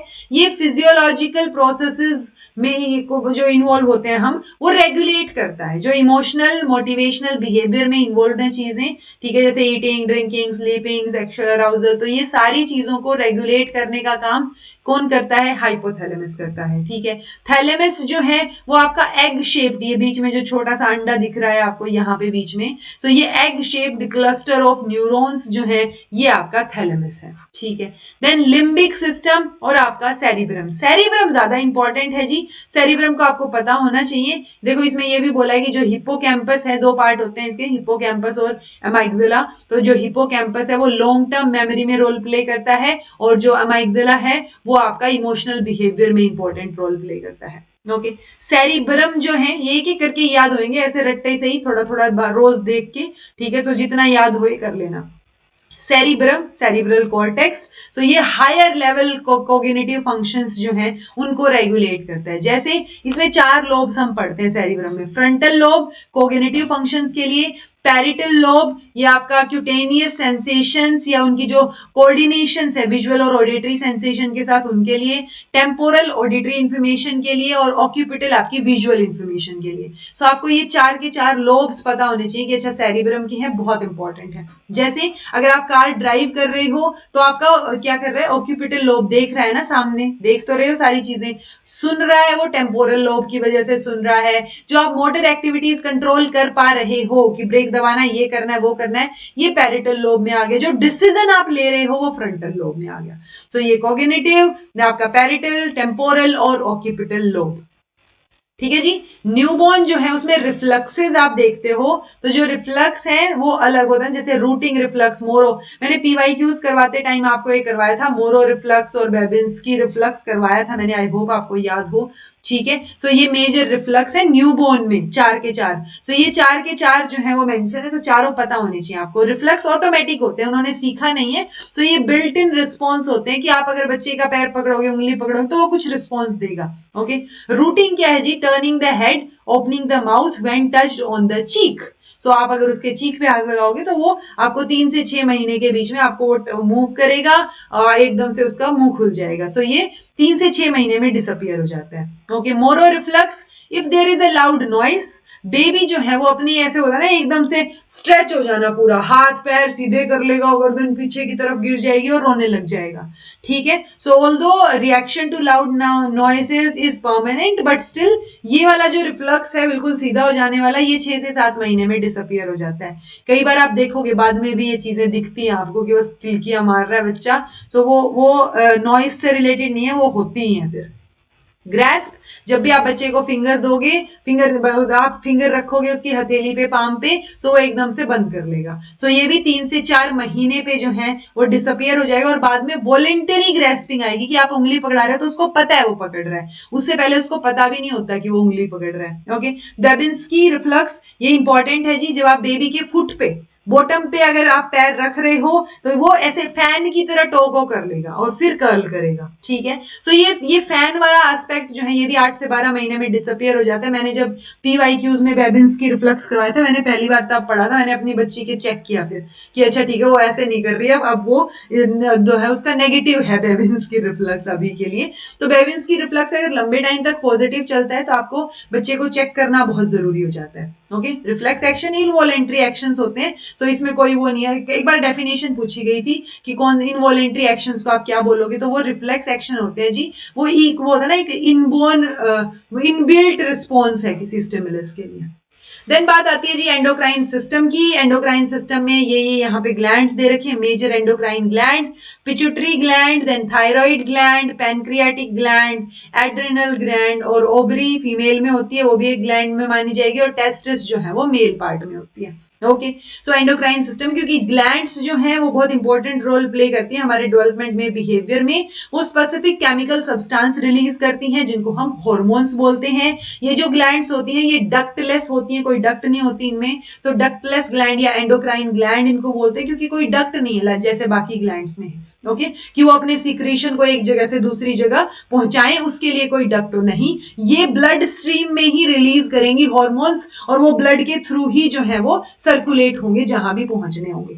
ओके, जैसे सबसे पहले पिट्यूटरी ग्लैंड, ठीक है। So with in the cranium, ऊपर है ये देखो, ब्रेन में है, तो हमने यही बोला था, हमने क्रेनियल नर्व्स भी ऊपर वाले हेड वाले पार्ट की नर्व्स को बोला था। सो यहाँ पे है जी ये, ठीक है, जस्ट बिलो द हाइपोथैलेमस, तो हाइपोथैलेमस के जस्ट नीचे होती है। एंड एंटीरियर पिट्यूटरी और पोस्टीरियर पिट्यूटरी ग्लैंड में इसको हम डिवाइड करते हैं, यानी दो पार्ट होते हैं इसके।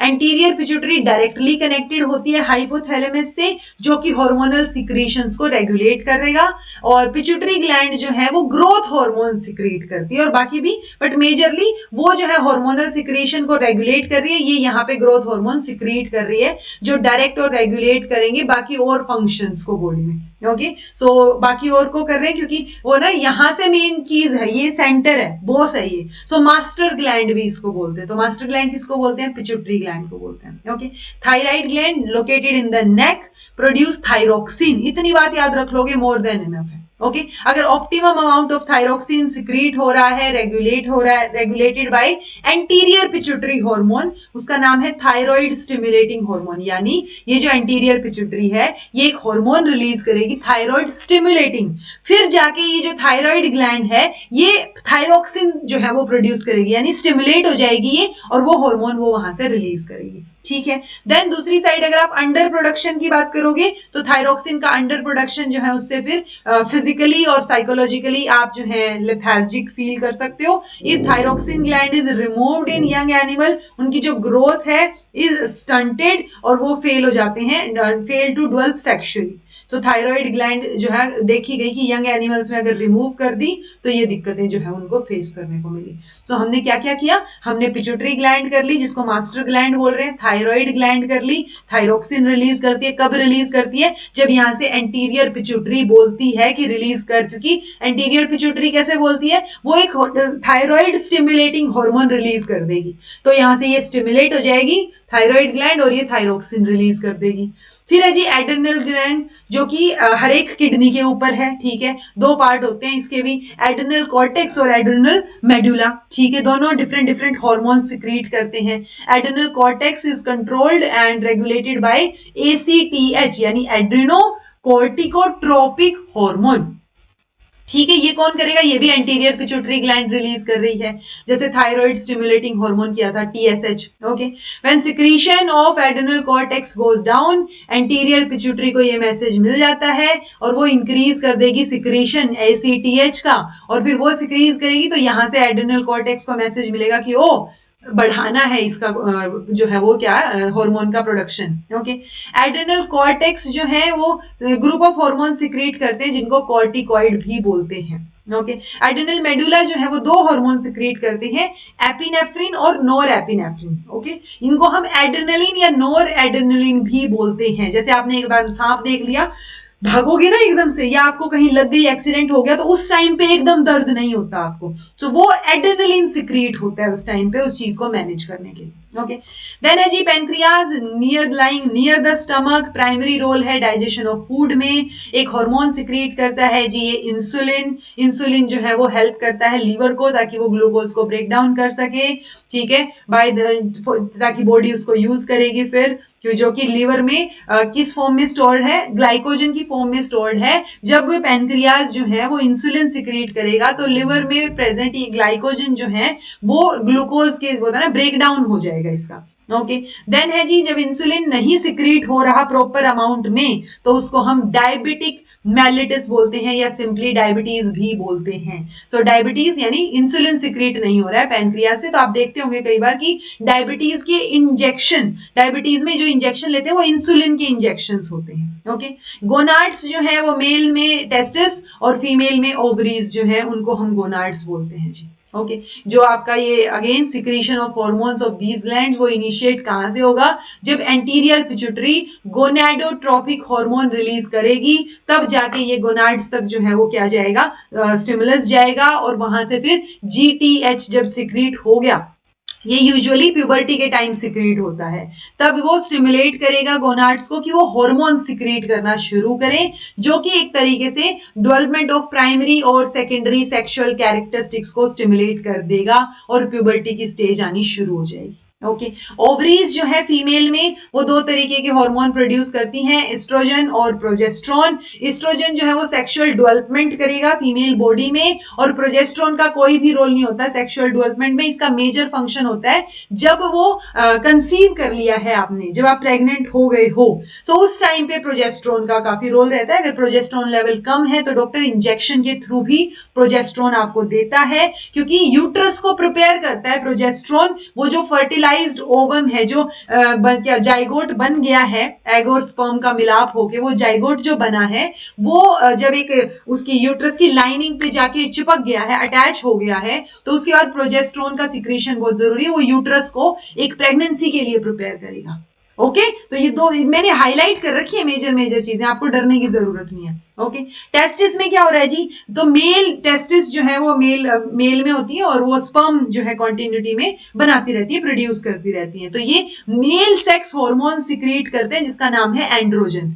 मेजर एंड्रोजन जो है वो टेस्टोस्टेरोन है। सो एंड्रोजन मतलब ब्रॉड टर्म होगी, उसमें और भी हार्मोन्स आ सकते हैं, बट टेस्टोस्टेरोन मेजर है। ओके यही जो है वो सेकेंडरी सेक्सुअल चेंजेस जो है, जैसे वहां पे एस्ट्रोजन था, यहाँ पे टेस्टोस्टेरोन है। Okay so finally without the secretion of hormones at specific time in our life, हम जो है ग्रो नहीं करेंगे, प्रॉपर मैच्योर नहीं होंगे, रिप्रोड्यूस नहीं कर पाएंगे। तो चीजें बहुत जरूरी हैं, ये हमें समझ आ गया। तो हमने ऊपर से शुरू किया था, पिट्यूटरी मास्टर ग्लैंड जिसको हमने बोला, एंटीरियर पिट्यूटरी मेजरली रेगुलेट करती है, संदेश देती है सबको, और उसके बाद सारे अपना अपना काम करना शुरू करती हैं ग्लैंड्स, इसलिए इसको पिट्यूटरी ग्लैंड को मास्टर ग्लैंड बोल रहे हैं। उसके बाद थायराइड, थायरोक्सिन रिलीज हो रहा है जहां से पैनक्रियाज से इंसुलिन रिलीज होता है। देन आपकी एड्रिनल में कॉर्टेक्स और मेडुला दो पार्ट होते हैं, और एड्रिनल किडनी, दोनों किडनीज के ऊपर आपको ये दिख जाएगी एड्रिनल ग्लैंड, और जो आपकी मेडुला है उससे आपके एड्रिनलिन और नोर एड्रिनलिन जो है वो सिक्रीट होते हैं। ठीक है फ्लाइट एंड फाइट में जो हेल्प करते हैं।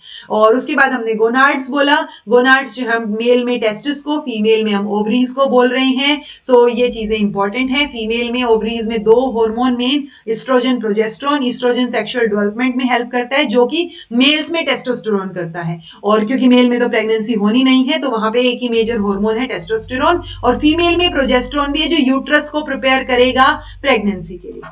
Done. Then next point, next chapter. ठीक है सो इसमें एनकल्चरेशन एक बहुत इंपॉर्टेंट टर्म है जी। ठीक है आप जो घर में रहते हो, बचपन से चीजें सीखते हो, इनकलकेट करते हो, सारी की सारी लर्निंग जो होती है आपकी, दैट इज एनकल्चरेशन। ठीक है कोई डायरेक्ट डेलिबरेट टीचिंग नहीं हो रही है, बस आपने सीख ली चीजें। ठीक है सो दैट इज अनकल्चरेशन। लेकिन अकल्चरेशन मतलब आप यहां से कनाडा चले गए, आप वहां के कल्चर को जो है वो अपने अंदर समाने की कोशिश कर रहे हो। ठीक है सो वो क्या है जी, अकल्चरेशन, क्योंकि वो आपका कल्चर नहीं है, सो वो अकल्चरेशन है, वो नेटिव कल्चर नहीं है आपका। तो जब आप किसी नई जगह पे मूव करते हो तो आप अकल्चरेशन करते हो। अदरवाइज जो आपका चल रहा है without any direct deliberate teaching, वो आपका एनकल्चरेशन चल रहा है, जो आप अपने नेटिव कल्चर को सीखते हो वो एनकल्चरेशन है। किसी और के कल्चर को इम्बाइब कर रहे हो वो अकल्चरेशन है। ओके अटैचमेंट की थियरी मैंने आपको बताई थी, बाउल बाई ने दी है। उसके बाद हेर्लो ने जो है, हेर्लो ने मंकीज के ऊपर जो वो किया था, रेसिस मंकीज के ऊपर एक्सपेरिमेंट, वो यहां पे बता रखा है। Okay, so pre attachment, indiscriminate, then discriminate और मल्टीपल। सो इसमें ये होता है अटैचमेंट थियरी कि धीरे धीरे, ओरिजिन तो यही था बाउलबे का, अटैचमेंट थियरी है। एंसवर्थ जो है उसने वो 4 ABC करके जो अटैचमेंट स्टाइल्स दिए थे वो था, तो वो चीजें आपको पता होनी चाहिए। ओके, तो ये स्टेजेस है अटैचमेंट की। प्री अटैचमेंट यानी बर्थ से लेके 6 हफ्ते तक कोई पर्टिकुलर अटैचमेंट किसी स्पेसिफिक केयर गिवर के लिए बच्चा नहीं दिखा रहा है। फिर उसको धीरे धीरे समझ आना शुरू होता है 6 हफ्ते से लेके, अब वो यानी 1.5 महीना लगा लो, 1.5 से महीने से 7 महीने तक अब वो इनडिस्क्रिमिनेट करना शुरू कर देता है, और वो प्रेफरेंस शो करता है कि अच्छा मम्मा है पास में तो वो मम्मा पे जाएगा, मम्मा नहीं है पापा है वहां चला जाएगा, वो नहीं है दादी पे चले, तो वो चीज इनडिस्क्रिमिनेट करना शुरू करता है। देन है जी डिस्क्रिमिनेट। 7+ मंथ्स का बच्चा जो है वो स्ट्रॉन्ग अटैचमेंट दिखाता है एक केयर गिवर से, कि अगर मम्मी है तो वो मम्मी से ही दिखा रहा है, किसी से भी दिखा सकता है। देन मल्टीपल अटैचमेंट आप जो है 10+ महीने के बाद देख पाओगे। ओके, देन है जी शेफर और एमरसन, इन्होंने भी एक्सपेरिमेंट्स किए थे, इन्होंने इमोशनल रिस्पॉन्सेज स्टडी किए थे 60 बच्चों के, to better understand their attachment and behaviour. वहां से ये पता चला कि स्टार्ट ऑफ द स्टडी में most of the infants have had formed an attachment with single person, normally mother होती है, धीरे धीरे करके वो फिर बाकी लोगों के साथ अटैचमेंट बनाना शुरू करते हैं। तो जब बच्चा 18 महीने का हो गया है, सो ओनली 13% अटैचमेंट है एक सिंगल पर्सन से, अब वो मोर अटैचमेंट्स जो है उसकी फैमिली में आ गए, अब उसको पापा से भी अटैचमेंट है, दादी भी चाहिए, दादा भी चाहिए, वो भी चाहिए, ऐसे वाली चीज। ओके, देन मेजर अकम्पलिशमेंट है जी ग्रोस और फाइन मोटर स्किल में। 3 साल पे जो है ग्रोस मोटर में बच्चा होपिंग, जंपिंग, रनिंग ये चीजें शुरू कर देता है, और फाइन मोटर में वो बिल्डिंग ब्लॉक्स बनाना शुरू कर देगा, पिक करना शुरू कर देगा 4 फिंगर से, थंब से, ठीक है। तो इन दोनों से बच्चे ऐसे जैसे पेन पकड़ रहे हो ऐसे वो चीजें पकड़नी शुरू कर देगा। देन 4 इयर्स तक वो चढ़ जाएगा, climb up and down stair with 1 foot on each step, तो एक एक करके ऐसे टप टप टप टप चढ़ जाएगा बच्चा, वो 4 साल पे होता है, ठीक है। फिट जिगसॉ पजल प्रिसाइजली, तो वो 4 साल का बच्चा जिगसॉ पजल को फिट कर देगा, बना देगा। 5 साल का बच्चा जो है वो अच्छे से दौड़ने लग जाएगा, रेसेस को एंजॉय करेगा, और फाइन मोटर स्किल में हैंड, आर्म, बॉडी सारी मूवमेंट जो है वो आई के साथ कोऑर्डिनेटेड हो जाएंगी। इनमें से कोई भी क्वेश्चन पूछा जा सकता है। ओके, जेंडर टाइपिंग क्या है जी? जेंडर टाइपिंग होती है जब एक इंडिविजुअल रेडी है to encode and organise the information along the lines of what is considered appropriate or typical for female and male in the society. So gender typing यानी आप appropriate चीजें उसको बता रहे हो, लेकिन जब आप appropriate नहीं बताते और आप एक जेंडर रोल जो है उसको फिक्स कर देते हो, तो वो जो है जेंडर रोल क्या होगा? एक सेट एक्सपेक्टेशन कि अच्छा ये फीमेल से एक्सपेक्टेड है, ये मेल से एक्सपेक्टेड है। ओके, लेकिन जब आप वो सेट एक्सपेक्टेशन जो है वो आप बिल्कुल एग्जैक्ट फिक्स कर देते हो कि अच्छा महिला है तो घर का काम करेगी, फादर है तो बाहर जाएगा काम करेगा, ये जो चीज आपने की ये जेंडर टाइपिंग नहीं, ये जेंडर स्टीरियो टाइपिंग हो गई। ओके, सो जेंडर टाइपिंग स्टीरियो टाइपिंग में फर्क आपको पता होना चाहिए। उसके बाद आता है जी सेंसरी पोर्शन वाला जो आपका एक नया चैप्टर, ठीक है, उसमें हम बात करते हैं सेंसरी रिसेप्टर या इंफॉर्मेशन गैदरिंग, क्योंकि जो सेंस ऑर्गन्स हैं उनसे हम चीजें कलेक्ट करते हैं, इंफॉर्मेशन मिलती है हमें, जैसे आंखों से हम देखते हैं, कानों से सुनते हैं, नाक से स्मेल लेते हैं, टंग से हम टेस्ट करके देखते हैं, स्किन से हमें टच करके फील होता है, वार्मथ, कोल्ड, पेन, कुछ ना कुछ फील होता है, राइट। तो इनके अलावा भी 2 डीप सेंसेस हैं जो पूछे जा सकते हैं, क्योंकि 5 तो हमें पता है, तो वो 2 है जी काइनेस्थेटिक और वेस्टिबुलर सिस्टम। ओके, इसमें अब ये जो 5 थे, आई वाला, नोज वाला, इनमें से 1-2 चीजें यहाँ एक्सप्लेन कर रखी थी बहुत डिटेल में, तो मैंने ऐड ऑन कर दी हैं कि ये आंखें हैं, आंखें जो है वो 380 से नैनोमीटर से 780 नैनोमीटर तक की रेंज की जो वेवलेंथ है उसमें वो देख सकती हैं, ठीक है। सो वो चीज है, उसके अलावा कोई सेंसेशन वो रजिस्टर नहीं करेंगी। ओके, अब ये आंख का पूरा स्ट्रक्चर दे रखा है, आपको मेजर चीजें पता हो तो वेल एंड गुड, नहीं पता हो तो आप छोड़ भी सकते हो, कुछ रटने की जरूरत नहीं है, मोस्ट प्रोबेबली नहीं ही पूछा जाएगा। ओके, क्योंकि मेजरली पेडागोजी टीचिंग बेस्ड है चीजें, ना कि साइंस बेस्ड। ओके, सो ये चीज आप पढ़ लो, देख लो, अगर समझ आए तो, नहीं समझ आए तो छोड़ दो, बस इतना ध्यान रखो रोड सेल्स होती हैं, कौन सेल्स होती हैं, ठीक है, दो ये बहुत इंपॉर्टेंट होती हैं देखने के लिए, ठीक है।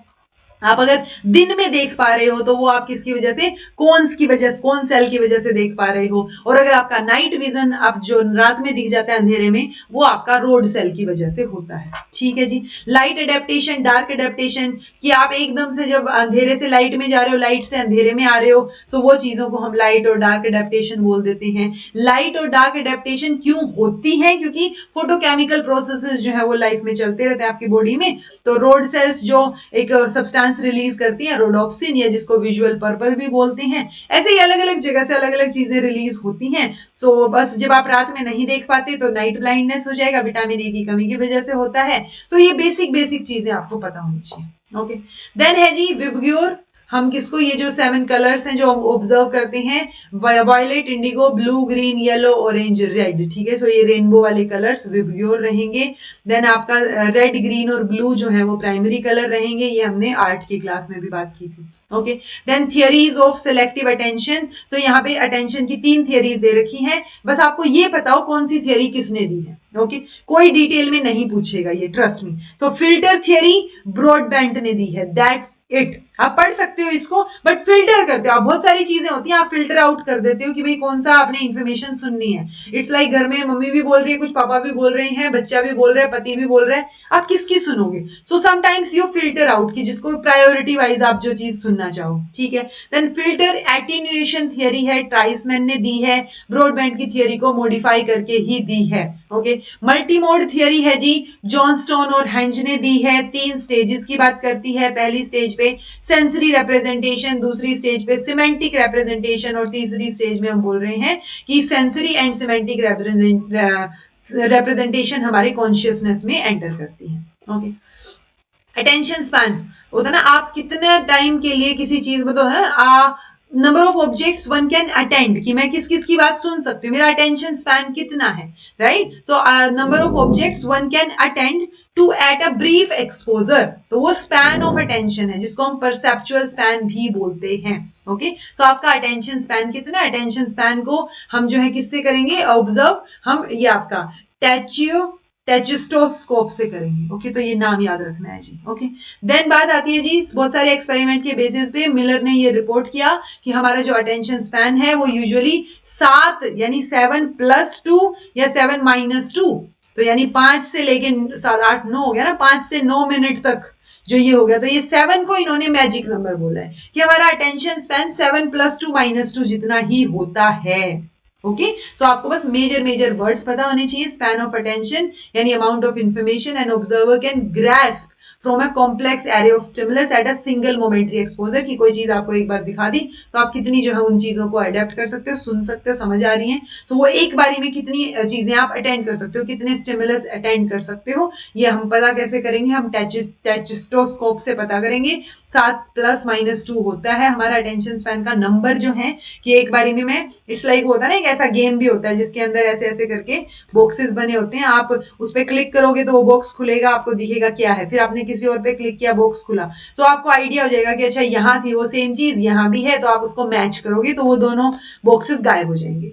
तो इस तरीके की गेम्स भी होती हैं अटेंशन स्पैन को बढ़ाने के लिए। Okay, then factors affecting sustained attention, तो बहुत सारे फैक्टर्स हैं जी। सेंसेस सबसे पहली चीज, तो सेंसरी मोडालिटी, स्टिमुलस कितना क्लियर है, कि आपको 4 लोग बोल रहे हैं, सबसे क्लियर आवाज किसकी समझ आ रही है आपको, लाउड कौन है, ठीक है। टेम्पोरल अनसर्टेनिटी थर्ड फैक्टर है, जब स्टिमुलस जो है वो रेगुलर इंटरवल पे दिया जा रहा है तो वो ज्यादा समझ आएगा, कि हर 10 मिनट में मम्मी कुछ बोल रही है तो आपको ऑब्वियसली आपको अटेंशन देनी पड़ेगी ना, तो अटेंशन सस्टेन हो जाएगी।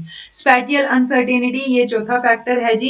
Stimuli that appear at a fixed place are readily attended, whereas those that are appear at random locations are difficult to attend, कि आपको पता है कि यहाँ पे ही कोई चीज है, तो वो फिक्स वाली जो चीज जो है वो फिक्स प्लेस से जब आपको स्टिमुलस मिल रहा है तो वो स्पैटियल अनसर्टेनिटी बोला जाएगा। ओके, डिवाइडेड अटेंशन, क्योंकि आप हर चीज को तो नहीं अटेंशन दे सकते ना, तो जो मल्टीटास्किंग करते हैं उनकी अटेंशन जो है वो कि कितनी डिवाइडेड हो सकती है।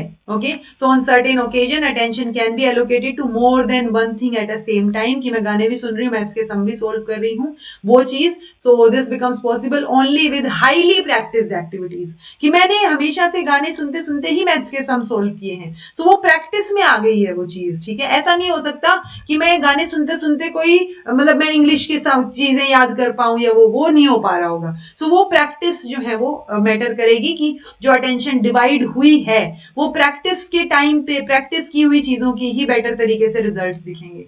ऑटोमेटिक प्रोसेसिंग जो है वो 3 मेन कैरेक्टरिस्टिक है उसकी।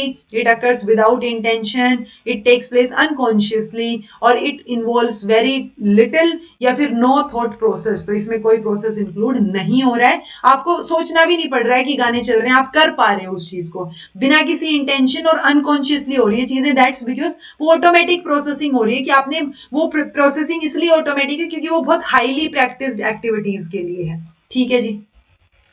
देन है एडीएचडी, आपको पता होना चाहिए, पता है एक्चुअली आपको, attention deficit hyper activity disorder. आपको याद रखना है रिटालिन।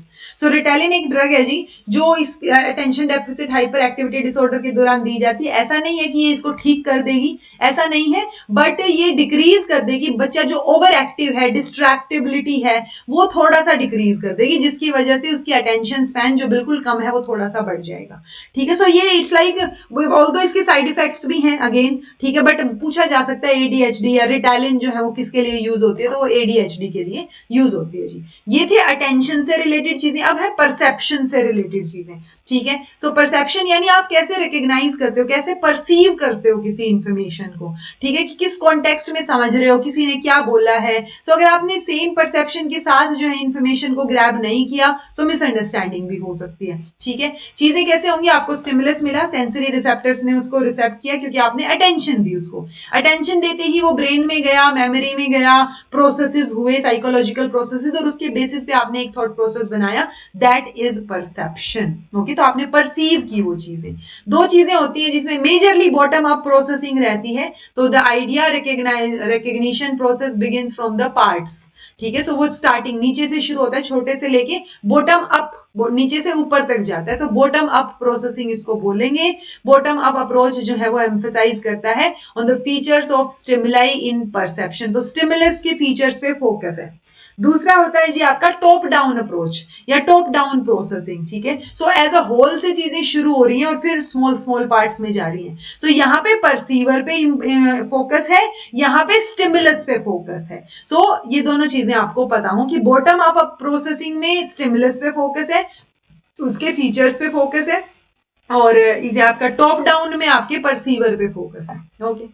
देन बात आती है जी जेस्टाल्ट साइकोलॉजी की। जेस्टाल्ट का मतलब ही एज अ होल होता है। ठीक है।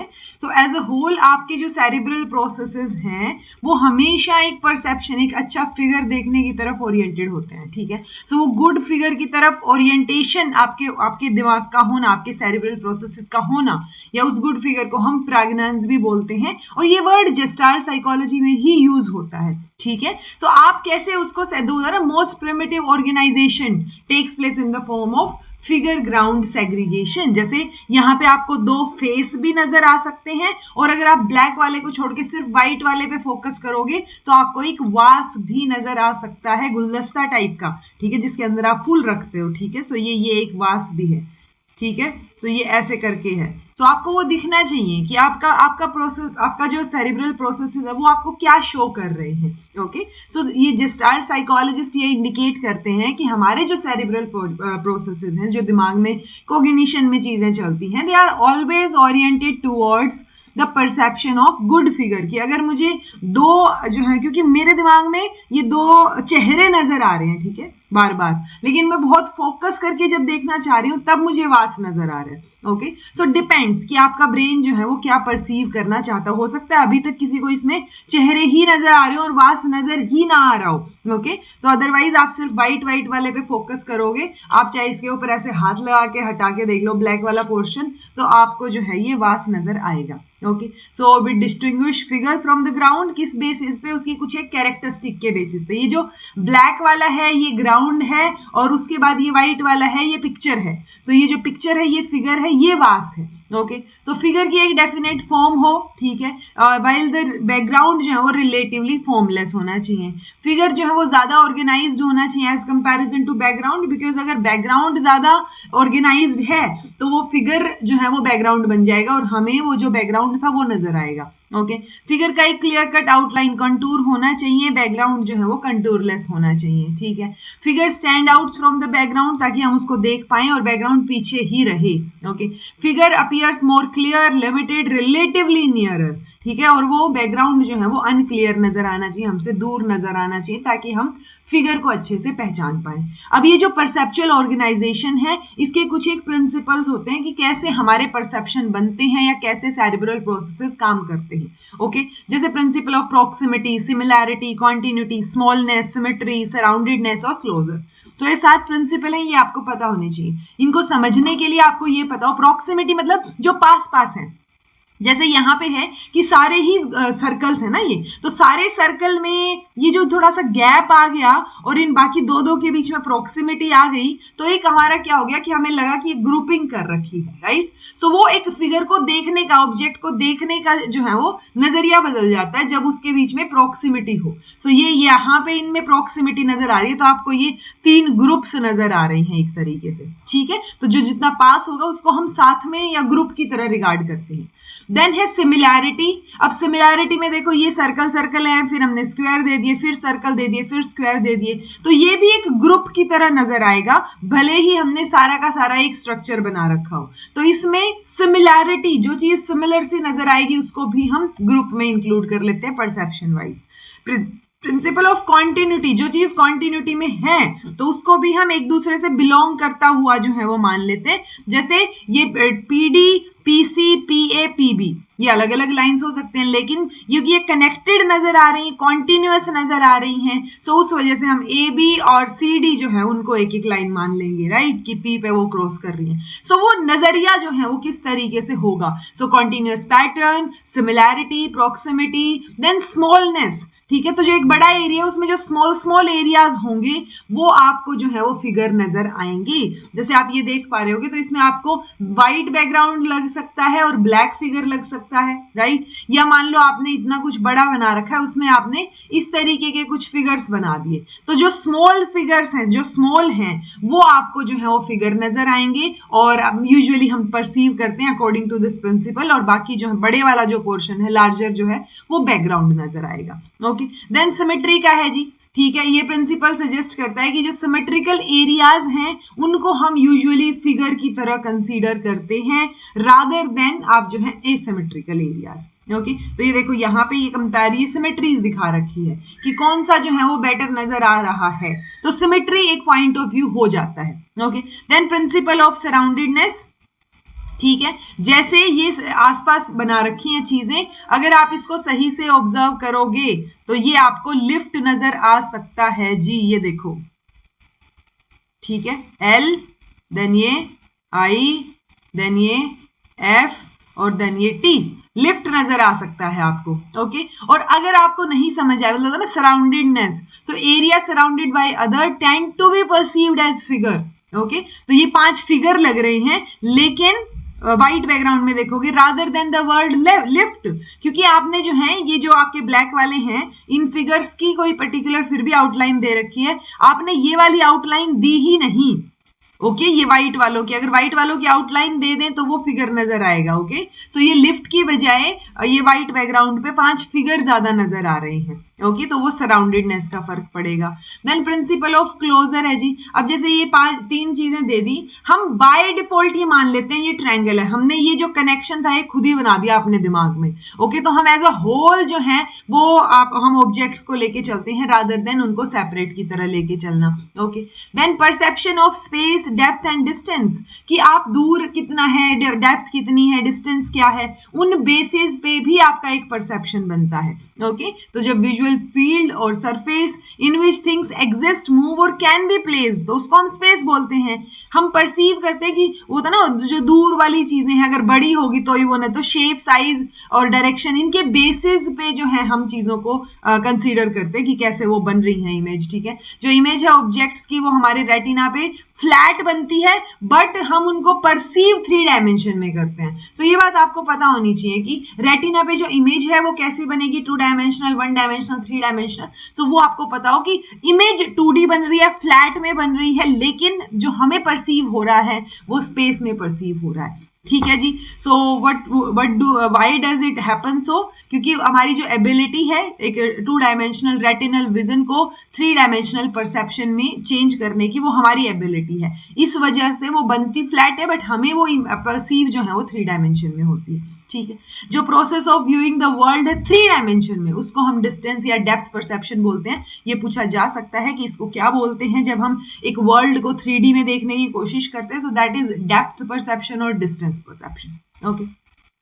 देन क्यूज हैं जी, जैसे मोनोक्यूलर क्यूज, तो monocular cues of depth perception या बायनोक्यूलर, सो वो आपके ये होता है ना कि आपको 2 आंखों से देख रहे हो, एक आंख से देख रहे हो, उस वाली चीज है। सो ये ज्यादा इफेक्टिव नजर आएंगे when objects are viewed with only 1 eyes. ठीक है, सो वो डेप्थ परसेप्शन तब आपको ज्यादा बेटर, डेप्थ जो है वो ज्यादा बेटर समझ आएगी। ओके, सो सम इंपॉर्टेंट मोनोक्यूलर क्यूज जो कि हेल्प करते हैं कि कितना डिस्टेंस है, कितनी डेप्थ है 2 डायमेंशनल सरफेस के बीच में, वो उनका साइज, उनकी position, then linear perspective, aerial perspective, light, shade, तो ये सारे फैक्टर्स अफेक्ट करेंगे। दैट्स इट, इतना पता होना चाहिए कि हाँ बहुत सारे फैक्टर्स हैं जो आपके मोनोक्यूलर क्यूज को अफेक्ट करेंगे। बाइनोक्यूलर क्यूज जो आपको 3D में आप होता है, आप दोनों आंखों से जब चीजें देख रहे हो तो वो 3D में आपको नजर आ रही है, मतलब आप परसेप्शन बन रहा है आपका। ओके, सो इसमें भी अगेन जैसे रेटिनल या बाइनोक्यूलर डिस्पैरिटी अगर है, कन्वर्जेंस है, अकोमोडेशन है, ये फैक्टर्स अफेक्ट करेंगे इन चीजों को। ओके, कुछ परसेप्चुअल कॉन्स्टेंसी होती है, इट्स लाइक आपका परसेप्शन कॉन्स्टेंट है कि आपको पता है गाड़ी का साइज जो है वो सेम रहेगा, चाहे दूर जा रही है तो हमें छोटी नजर आ रही है। ओके, या शेप सेम रहेगी, सो वो चीजें हैं, तो साइज कॉन्स्टेंसी बोलेंगे उसको, शेप कॉन्स्टेंसी और ब्राइटनेस कॉन्स्टेंसी, यानी आपका परसेप्शन कुछ चीजों के लिए सेम भी है, कॉन्स्टेंट है। ओके, अगर आप मिस परसेप्शन आपका बन रहा है, उसकी वजह से आप मिस इंटरप्रेट कर रहे हो इंफॉर्मेशन को, सो उसको हम इल्यूजन बोलते हैं कि ऐसे ही मतलब आपको तो इल्यूजनरी फील हो रहा है कि आप वो चीज वैसी है नहीं, आपने मिस परसेप्शन क्रिएट किया, उस वजह से मिस इंटरप्रेट किया इंफॉर्मेशन को। ओके, सो ये विजुअल इल्यूजन्स हो सकते हैं, जैसे ज्योमेट्रिकल इल्यूजन, ज्योमेट्री की वजह से आपको कुछ मिस परसेप्शन बना और मिस इंटरप्रेट किया आपने, या मूवमेंट की वजह से हो सकता है, तो अपेरेंट मूवमेंट इल्यूजन भी हो सकता है। जैसे ये ज्योमेट्रिकल इल्यूजन है, मूलर लायर ने दिया है, ये वर्टिकल हॉरिजॉन्टल इल्यूजन है। ओके, तो वो आपको आइडिया हो कि आप किस तरीके से परसीव कर रहे हो उस चीज को। देन अपेरेंट मूवमेंट इल्यूजन जो है, जब मोशनलेस पिक्चर्स प्रोजेक्ट की जा रही हैं one after at an appropriate rate, तो इसको 5 फिनोमिना बोलते हैं। जैसे आपने वो होता है ना कि वो पिक्चर्स हैं, फिल्म नहीं है वो, लेकिन उन पिक्चर्स को कंबाइन करके आपने कॉन्टिन्यूटी में अगर प्रोजेक्ट कर दी तो वो ऐसा लग सकता है कि ये जो है मोशन हो रहा है इनमें। सो वो एपरेंट मूवमेंट आपको नजर आ रही है, वो एपरेंट मूवमेंट है नहीं। ओके, कई बार आप देखते हैं ना कि मान लो आप जो है ऐसे बैठे थे, फिर आपने ऐसे हाथ किया, फिर एक पर्सन बिठा दिया, सो वो अलग अलग पिक्चर्स हैं लेकिन आपको ऐसे नजर आ रहा है कि वो मोशन में है और मूवमेंट हो रहा है। ओके, देन कंडीशनिंग लर्निंग है जी। लर्निंग का चैप्टर हम ऑलरेडी 502 कोर्स यानी आपकी जो क्लास नंबर 27 थी DSSB के लिए उसमें कर चुके हैं, बट स्टिल थोड़ा सा बेसिक आइडिया कि यहाँ कंडीशनिंग मेंशन की है, तो सिंपलेस्ट काइंड ऑफ लर्निंग को हम कंडीशनिंग बोलते हैं। उसमें मेजरली क्लासिकल कंडीशनिंग यानी पैवलोव की थियरी और इंस्ट्रूमेंटल ऑपरेंट कंडीशनिंग यानी कि स्किनर की थियरी आ जाते हैं। ओके, अगर पैराडिग्म की लर्निंग पैराडिग्म की बात करें तो इन्होंने मेजरली इनकी बात की है, जैसे कॉग्निटिव लर्निंग। ठीक है, सो आपके वो होता है ना कि this form of learning shows up in insight या फिर लेटेंट लर्निंग, कि आपके दिमाग में प्रोसेसेस या चीजें। देन क्योंकि क्लासिकल में तो हम बिहेवियर पे फोकस कर रहे हैं, सिर्फ दिमाग में क्या चल रहा है उस पर तो फोकस ही नहीं किया। देन ऑब्जर्वेशनल लर्निंग जो आप ऑब्जर्व करके सीखते हो, verbal learning, then concept learning और आपका स्किल लर्निंग। ओके, ऑब्जर्वेशनल हम ऑलरेडी कर चुके हैं, ये 11 थियरीज मैं आपको ऑलरेडी करवा चुकी हूं जब हमने 502 कोर्स किया था। ठीक है जी, वर्बल की बात करें तो वर्बल डिफरेंट है कंडीशनिंग से, और ये सिर्फ ह्यूमन बीइंग्स तक लिमिटेड रहती है।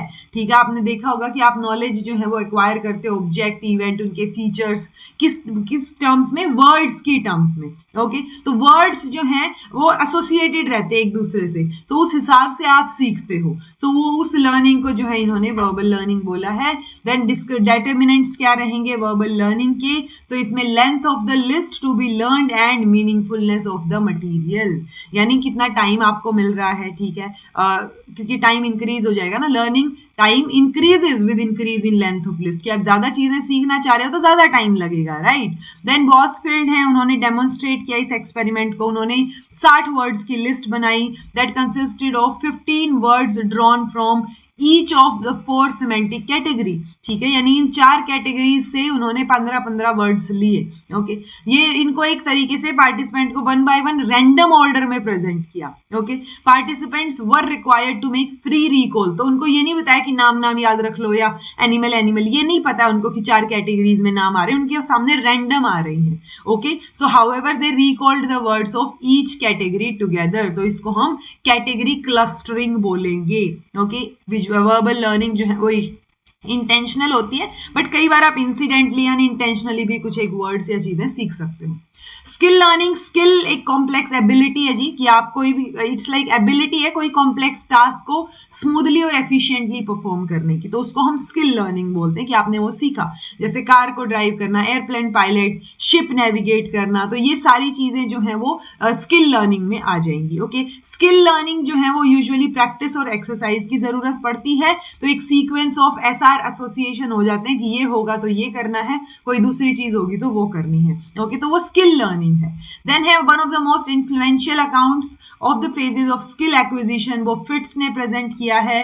उनके अकॉर्डिंग स्किल लर्निंग 3 फेजेस से पास ऑन होती है, कोग्निटिव, देन एसोसिएटिव और ऑटोनमस। ऑटोनमस में आपको अच्छे से वो स्किल आ जाती है, आप अपने आप करना पसंद करोगे इंडिपेंडेंटली। तो फिट्स के अकॉर्डिंग है जी स्किल लर्निंग, ये 3 फेजेस, वो आपको पता होना चाहिए। ओके, जिस भी फेज में आपकी परफॉर्मेंस जो है उसमें इंप्रूवमेंट का चांस ना बचे, वो परफॉर्मेंस वैसी की वैसी रहे, तो वो परफॉर्मेंस प्लेटू आ जाएगा। जैसे लर्निंग प्लेटू हमने पढ़ा था कि लर्निंग जो है एक पॉइंट के बाद आपकी स्टैग्नेंट हो गई है, तो जहां पे भी आपकी परफॉर्मेंस स्टैग्नेंट हो गया, वो स्टैग्नेंट कौन से भी फेज में हो सकती है।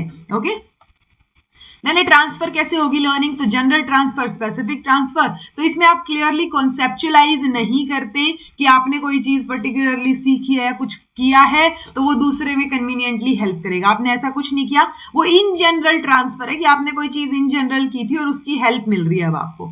स्पेसिफिक ट्रांसफर में इफेक्ट ऑफ लर्निंग ऑफ एक task on the learning of B task, ठीक है, सो वो इफेक्टिव, ये स्पेसिफिक ट्रांसफर कहलाएगा कि एक चीज आपने सीखी, आपने स्कूटी सीखी ताकि आपको बाइक आ जाए, या आपने साइकिल सीखी ताकि आपको स्कूटी आ जाए, सो वो चीज है कि वो स्पेसिफिक ट्रांसफर है। ओके, देन लर्निंग स्टाइल्स, जैसे हमने VARK पढ़ा था फ्लेमिंग का, ऐसे ही बहुत सारे लर्निंग स्टाइल होते हैं, तो एक है जी रिलेशनल और एक है एनालिटिकल स्टाइल। ठीक है, रिलेशनल जो है वो यूजुअली इंडक्टिव थिंकिंग जो है वो एग्जिबिट करता है, जब आप एक दूसरे से रिलेट करके करते हो, तो आप पार्ट्स में परसीव करते हो इंफॉर्मेशन को, टोटल पिक्चर की पार्ट्स में, मतलब आप स्पेसिफिक टू जनरल जा रहे हो, तो वो इंट्यूटिव थिंकिंग इन्होंने बोला है, तो वो इंट्यूशन शो करता है एक तरीके से।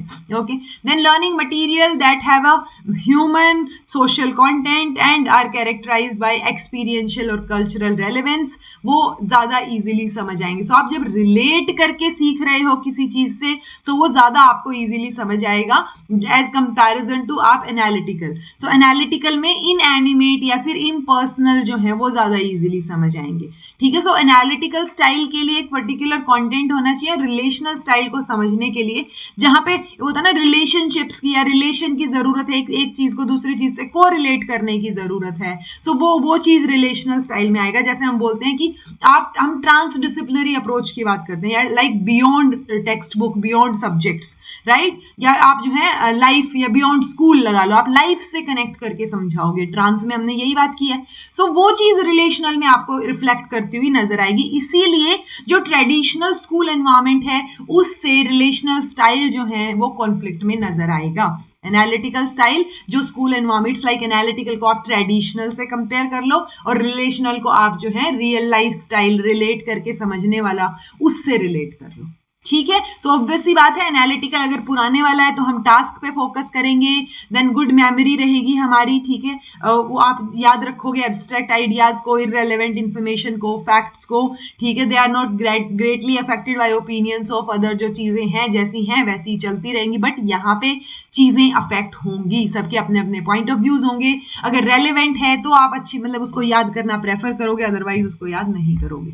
सो relational is more practical type of thing style, और एनालिटिकल थोड़ा सा ट्रेडिशनल टाइप ऑफ आपको नजर आएगा। मेमोरी बहुत इंपॉर्टेंट कॉन्सेप्ट है जी, आप किसी चीज को सुनते हो, उसको रिटेन करते हो और जब जरूरत पड़े तो उस इंफॉर्मेशन को रिकॉल करते हो, वापस से याद करते हो और रिप्रोड्यूस कर देते हो, राइट। सो 3 इंडिपेंडेंट फेजेस आप इसके स्टेजेस आप इसमें देख सकते हो। इंडिपेंडेंट बोल रहे हैं हम, लेकिन ये एक दूसरे से रिलेट करती हैं। ओके, सो इनकोडिंग, पहले कोई भी मैसेज है, चीज है, एनकोड होगी। जैसे ये आपको एनसीईआरटी साइकोलॉजी में एनकोड करके आप तक पहुंचाने की कोशिश कर रही हूँ। एनकोड हुआ, स्टोर हुआ, देन आप क्या करोगे, अपने दिमाग में उन चीजों को बिठाने की, एनकोड करने की कोशिश करोगे, देन उसको स्टोर करोगे, और अगर पेपर में क्वेश्चन आता है तो आप रिट्राइव करोगे। ओके, देन बहुत बार कंपेयर किया जाता है कंप्यूटर और ह्यूमन ब्रेन को। सो ये जो एनालॉजी है कंप्यूटर और ह्यूमन ब्रेन की, ये एनालॉजी सबसे पहले किसने डेवलप की, तो फर्स्ट मॉडल ऑफ मेमोरी, जिसने ये डेवलपमेंट को एनालाइज एनालॉजी की यानी कंपेयर किया, तो ये एटकिंसन और शिफ्रिन ने 1968 में किया। इसको स्टेज मॉडल बोलते हैं, ये बात आपने याद रखनी है।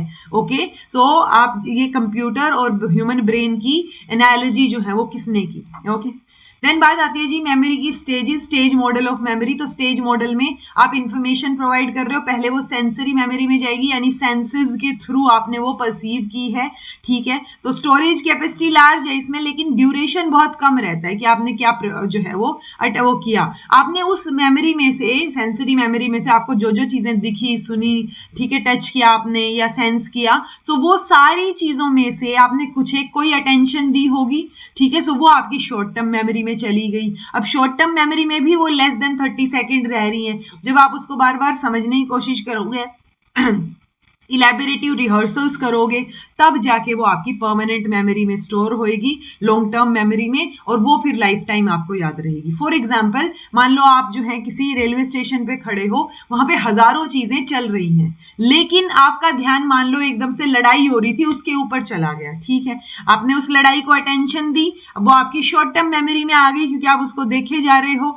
आपने अब बहुत पास से वो सारी चीजें देखी हैं, सो वो आपकी पिक्टोग्राफिक मेमोरी में सेव हो जाएंगी और वो एक्सपीरियंस आपको लाइफ टाइम याद रहेगा। समझ आई ये चीज। सो आपको ये पता होना चाहिए, सेंसरी मेमोरी जब बोल रहे हैं तो लेस देन 1 सेकेंड है उसका duration, short term memory less than 30 second है, और लॉन्ग टर्म का हम लाइफ टाइम तक मान के चलते हैं। Okay, types of long term memory भी आता है, declarative, procedural, episodic, semantic memory, टुल्विंग ने दी ये वाली, ठीक है। सो ये भी होती है। डेक्लेरेटिव में आप फैक्चुअल चीजों पे फोकस करते हो, ठीक है। एक तो ये लॉन्ग टर्म मेमोरी के पार्ट है, वो याद रख सकते हो। डेक्लेरेटिव में आप किस पे फोकस कर रहे हो, फैक्ट्स पे, नाम पे, तो it's like information technically. Okay, so वो आपकी डेक्लेरेटिव में रहेगी। प्रोसीजरल में रहेगी जी वो जो एक होता है ना मेमोरीज जो रिलेटेड है एक प्रोसीजर से, पूरे टास्क से, ठीक है। सो वो चीजें जैसे हाउ टू मेक टी, तो आप चाय कैसे बनानी है, बाइसिकल कैसे चलानी है, सो वो प्रोसीजरल मेमोरी में जाएंगी क्योंकि उस टास्क को परफॉर्म करने के लिए एक पर्टिकुलर प्रोसीजर है, आप वैसे वैसे फॉलो कर रहे हो,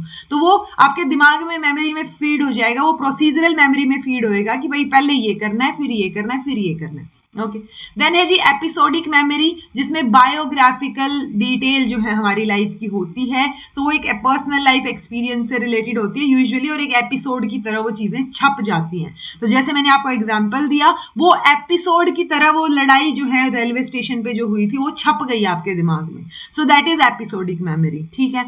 सिमेंटिक मेमोरी जो जनरल अवेयरनेस या नॉलेज है, तो जितने भी कॉन्सेप्ट्स हैं, आइडियाज हैं, रूल्स हैं जो आपकी मेमोरी में स्टोर होते हैं, वो सिमेंटिक मेमोरी में स्टोर होंगे। ओके, ये इंफॉर्मेशन जो है वो फैक्ट, नेम, डेट, इन सब चीजों से रिलेटेड है, ये आपकी जनरल अवेयरनेस या जनरल नॉलेज से रिलेटेड चीजें सिमेंटिक में, तो ये आपको पता होना चाहिए जी डिफरेंस। वर्किंग मेमोरी क्या रहेगी जी, वर्किंग मेमोरी ये जो है आपकी पार्ट्स ऑफ वर्किंग मेमोरी का एक्चुअली एक मॉडल भी आता है, ठीक है। तो जो मैंने करवाया भी हुआ है पहले तो, बट आपकी इस बुक में नहीं दे रखा तो मैं यहाँ नहीं करवा रही, मैंने EMRS के दौरान भी करवाया था। So working memory refers to the part of human memory dedicated to processing और यूटिलाइजिंग मेमोरी इंफॉर्मेशन, यानी वो चीज चल रही है एक तरीके से, ठीक है।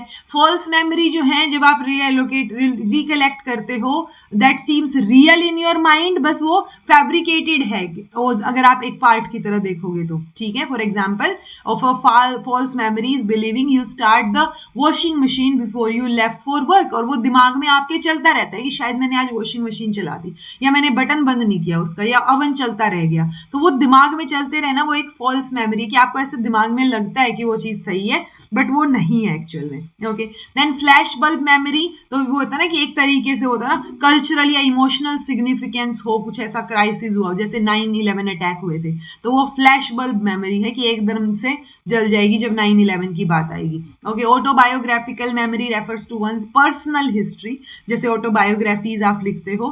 देन इम्प्लिसिट मेमोरी जो है चेंज इन और performance that occurs as a that C Q नहीं, कुछ तो आएगा भाई, यहाँ कुछ तो गड़बड़ किया मैंने। As a result of prior experiences without conscious, क्योंकि वो आपके इम्प्लिसिट उसमें दिमाग में बैठी हुई है। जैसे मान लो प्रोसीजरल मेमोरी है और आपके दिमाग में बैठ रखी है वो, तो आप जो है रात को एकदम से उठा के भी आपको गाड़ी चलाने को बोले तो आप चला लोगे। तो वो इम्प्लिसिट मेमोरी में है कि आपके प्रायर एक्सपीरियंस के बेसिस पे वो विदाउट कॉन्शियस रिकलेक्शन भी वो चीजें आपको आती हैं।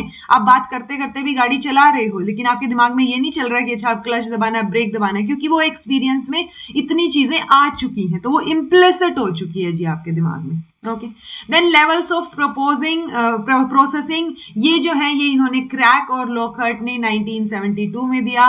3 लेवल्स जो है प्रोसेसिंग के ये बात करते हैं, स्ट्रक्चरल लेवल, फोनेटिक लेवल और आपका semantic level. Okay, if an information is analysed और encoded semantically which is the deepest level of processing, then better retention आपको वहां से मिलेगी। तो आपको ये समझ आ रहा होगा कि इनमें डीपेस्ट लेवल जो है वो कौन सा है, सिमेंटिक लेवल है। Okay, then methods of memory measurement, आप अलग अलग तरीके से मेमोरी को मेजर कर सकते हो।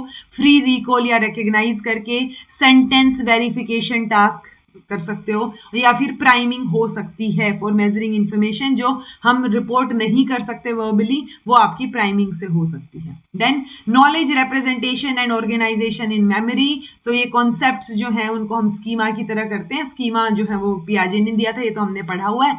1969 में एलन कॉलिन्स और आपका रोस क्विलिन इन्होंने जो है एक लैंडमार्क रिसर्च पेपर पब्लिश किया, जिसमें इन्होंने सजेस्ट किया कि जो नॉलेज है लॉन्ग टर्म मेमोरी में वो हायरार्किकली ऑर्गेनाइज्ड होती है। ठीक है, तो एक नेटवर्क स्ट्रक्चर जो है वो अज्यूम हो जाता है, और एलिमेंट्स जो होंगे इस स्ट्रक्चर के वो नोड्स होंगे। जैसे ये एनिमल, बर्ड, देन आपका फिश, सैल्मन, ये जो चीजें ब्लू में दिखा रखी, ये एक तरीके से नोड का काम करेंगे। और आपने हायरार्की में बना दिया कि जो है एनिमल्स जिनके स्किन होगी, सांस ले सकते हैं, खाना खाते हुए दिखेंगे आपको, मूव कर सकते हैं इधर उधर, प्लांट जो मूव नहीं कर सकते, उस तरीके से। तो ये जो ओवरऑल आपके दिमाग, इन्होंने भी ये बोला कि आपके दिमाग में जो लॉन्ग टर्म मेमोरी में चीजें बैठती हैं वो एक दूसरे से ऑर्गेनाइज होती हैं हायरार्किकली। ठीक है, तो वो हायरार्किकली अरेंज्ड होती हैं और एक नेटवर्क टाइप स्ट्रक्चर आपको अज्यूम होता है, लगता है। और इस नेटवर्क में जो एलिमेंट्स रहेंगे वो आपके नोड्स होते हैं। ठीक है, तो नोड्स आर कॉन्सेप्ट्स, जो कनेक्शंस हैं बिटवीन नोड्स वो एक तरीके से रिलेशनशिप की तरह लेबल किए जाएंगे, और वो आप जो है एक तरीके से आपके लॉन्ग टर्म मेमोरी में स्टोर्ड होंगे। सो आपको एलन कॉलिन्स याद हो कि ये नेटवर्क स्ट्रक्चर की और नोड्स की बात करते हैं जब लॉन्ग टर्म मेमोरी की बात आती है। ओके, ये शो भी किया गया कि जो इंफॉर्मेशन जो है जिसको आप कोड कर सकते हो परसेप्चुअल फॉर्मेट में, इट हैज बीन शोन कि इंफॉर्मेशन को आप परसेप्चुअल फॉर्मेट में या इमेजेस की फॉर्म में कोड कर सकते हो, आपके दिमाग में रह सकती हैं वो चीजें। ओके, जैसे एक इमेज जो है वो कॉन्क्रीट फॉर्म है किसी भी रिप्रेजेंटेशन की। ठीक है, if you were to come across the word school, एक स्कूल की इमेज अपने आप आपके दिमाग में जनरेट हो जाएगी, राइट। तो इसको आप क्या बोलोगे, in fact almost all concrete objects या concepts generate image and knowledge related to them, वो एनकोडेड रहेगी आपकी वर्बली भी और विजुअली भी। स्कूल का नाम लेंगे तो आपके दिमाग में एक स्कूल की इमेज आ जाएगी, चाहे आप जिस स्कूल में गए हो उसकी आ जाए, चाहे आपने जो देखा है उसकी आ जाए, और आप वर्बली भी एक्सप्लेन कर पाओगे। ठीक है, तो ये डुअल कोडिंग हाइपोथेसिस हो गई जो कि पैवियो ने सजेस्ट की, प्रपोज की।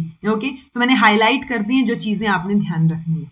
देन जी आप मेमोरी है तो भूलोगे भी। ठीक है, तो जब वो स्टोर्ड इंफॉर्मेशन का लॉस हो जाए over a period of time तो उसको हम फॉरगेटिंग बोल देते हैं। ठीक है, forget memory is not only a reproductive but एक कंस्ट्रक्टिव प्रोसेस है। मेमोरी को आपको कंस्ट्रक्ट करना पड़ेगा, चीजों से रिलेट करना पड़ेगा। अच्छा, फॉरगेटिंग का एक कर्व जो है, फॉरगेटिंग कर्व वो आता है जी, अगर आपको ध्यान हो तो, अदरवाइज मैंने ऐड कर रखा होगा आगे। ओके, सो फॉरगेटिंग कर्व जरूर पूछा जाता है। मेमोरी को एनहेंस करना है तो आप न्यूमोनिक्स बना सकते हो, न्यूमोनिक्स को इमेज यूजिंग इमेजेस भी आप न्यूमोनिक्स बना सकते हो, देन यूजिंग ऑर्गेनाइजेशन जो है आप न्यूमोनिक्स बना सकते हो। तो न्यूमोनिक्स जो है वो शॉर्ट फॉर्म्स होते हैं, आप अपने हिसाब से उस चीज को तरीके बना लेते हो याद करने के, ठीक है। कि जैसे मैंने आपको पर्सनैलिटी की थियरी याद करवाते टाइम आप डी बताया था, athletic, asthenic, picnic, dyslexic, dysplastic, ऐसा कुछ था, डिस्प्लास्टिक था, ठीक है। तो ये मैंने आपको पर्सनैलिटी के टाइम बताया था ना, तो ये निमोनिक हो गया। ऐसे ही निमोनिक्स आप बना के चलते हो, ठीक है। ये होता है जी फॉरगेटिंग कर्व, एबिंगस का, जो आपको पता होना चाहिए। आपसे बस ये पूछा जा सकता है ये कर्व किससे रिलेटेड है, फॉरगेटिंग कर्व है, एबिंगस ने कौन सा कर्व दिया है, फॉरगेटिंग से रिलेटेड कर्व दिया है। ये बोलते हैं कि आपकी रिटेंशन शो करते हैं कि अगर इमीडिएट है तो 100% रिटेंशन है, लेकिन 20 मिनट बाद वो 60% रह जाएगी। यानी अगर आप कोई बात अभी सुन रहे हो और आपने अच्छे से अटेंशन भी दी है तो 20 मिनट तक वो चीज आपको याद रहेगी, फिर आप अगर रिवाइज कर लोगे तो वो बेटर रिटेन हो सकती है। ओके, देन है जी 20 मिनट तक आपकी रिटेंशन 60 पे आ जाएगी, 1 घंटे तक और कम हो जाएगी, 9 घंटे में और कम, 1 दिन में वो जो है 40 से कम रह जाएगी और 31 दिन में वो 20% पे आ जाएगी, यानी 1 महीने में।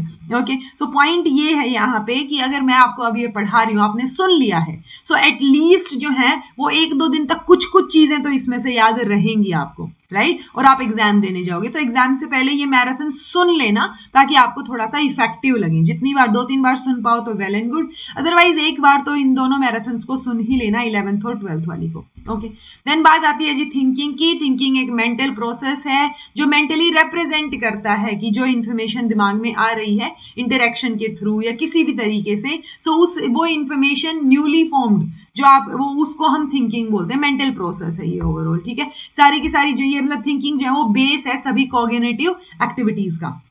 मेंटल इमेज जो मेंटल रिप्रेजेंटेशन है किसी भी चीज की, सो इसको आप फिर थिंग्स के, प्लेसेस के, इवेंट्स के बारे में सोचने के लिए यूज कर सकते हो, ठीक है। सो एक image, an image is a mental representation of sensory experience. Then ये बिल्डिंग ब्लॉक है जी थॉट्स के, पूछे जा सकते हैं। मेंटल इमेजेस होती हैं, कॉन्सेप्ट्स होते हैं, सिंबल्स या साइन होते हैं, एक पर्टिकुलर लैंग्वेज रहती है और मस्कुलर एक्टिविटीज। सो इन ये चीजें जो हैं वो इस्तेमाल हो रही होती हैं या ये चीजें बन रही होती हैं जब आप जो है थिंकिंग का प्रोसेस कर रहे होते हो।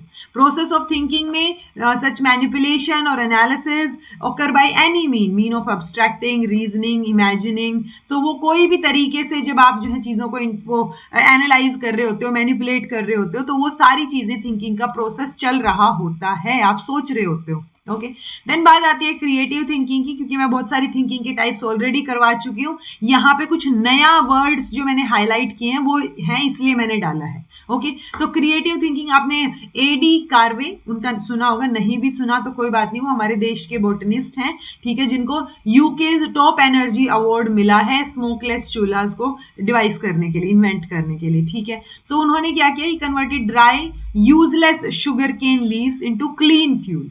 ओके, तो डिवाइसिंग अ स्मोकलेस चूल्हा। और क्रिएटिव थिंकिंग जो है वो ब्रूनर ने उसको इफेक्टिव सरप्राइज बोला है। सो ये सॉर्ट ऑफ क्रिएटिव थिंकिंग ही हो गई कि आप ड्राई और यूजलेस शुगर के लीव्स को जो है वो क्लीन फ्यूल में कन्वर्ट कर पाओ, तो वो उन्होंने किया था, ठीक है, एडी कार्वे। और ब्रूनर जो है वो क्रिएटिविटी को एक इफेक्टिव सरप्राइज बोलते हैं कि आपने एकदम से कुछ सरप्राइज दिया, अलग से कोई चीज बताइए आउट ऑफ द बॉक्स जाके।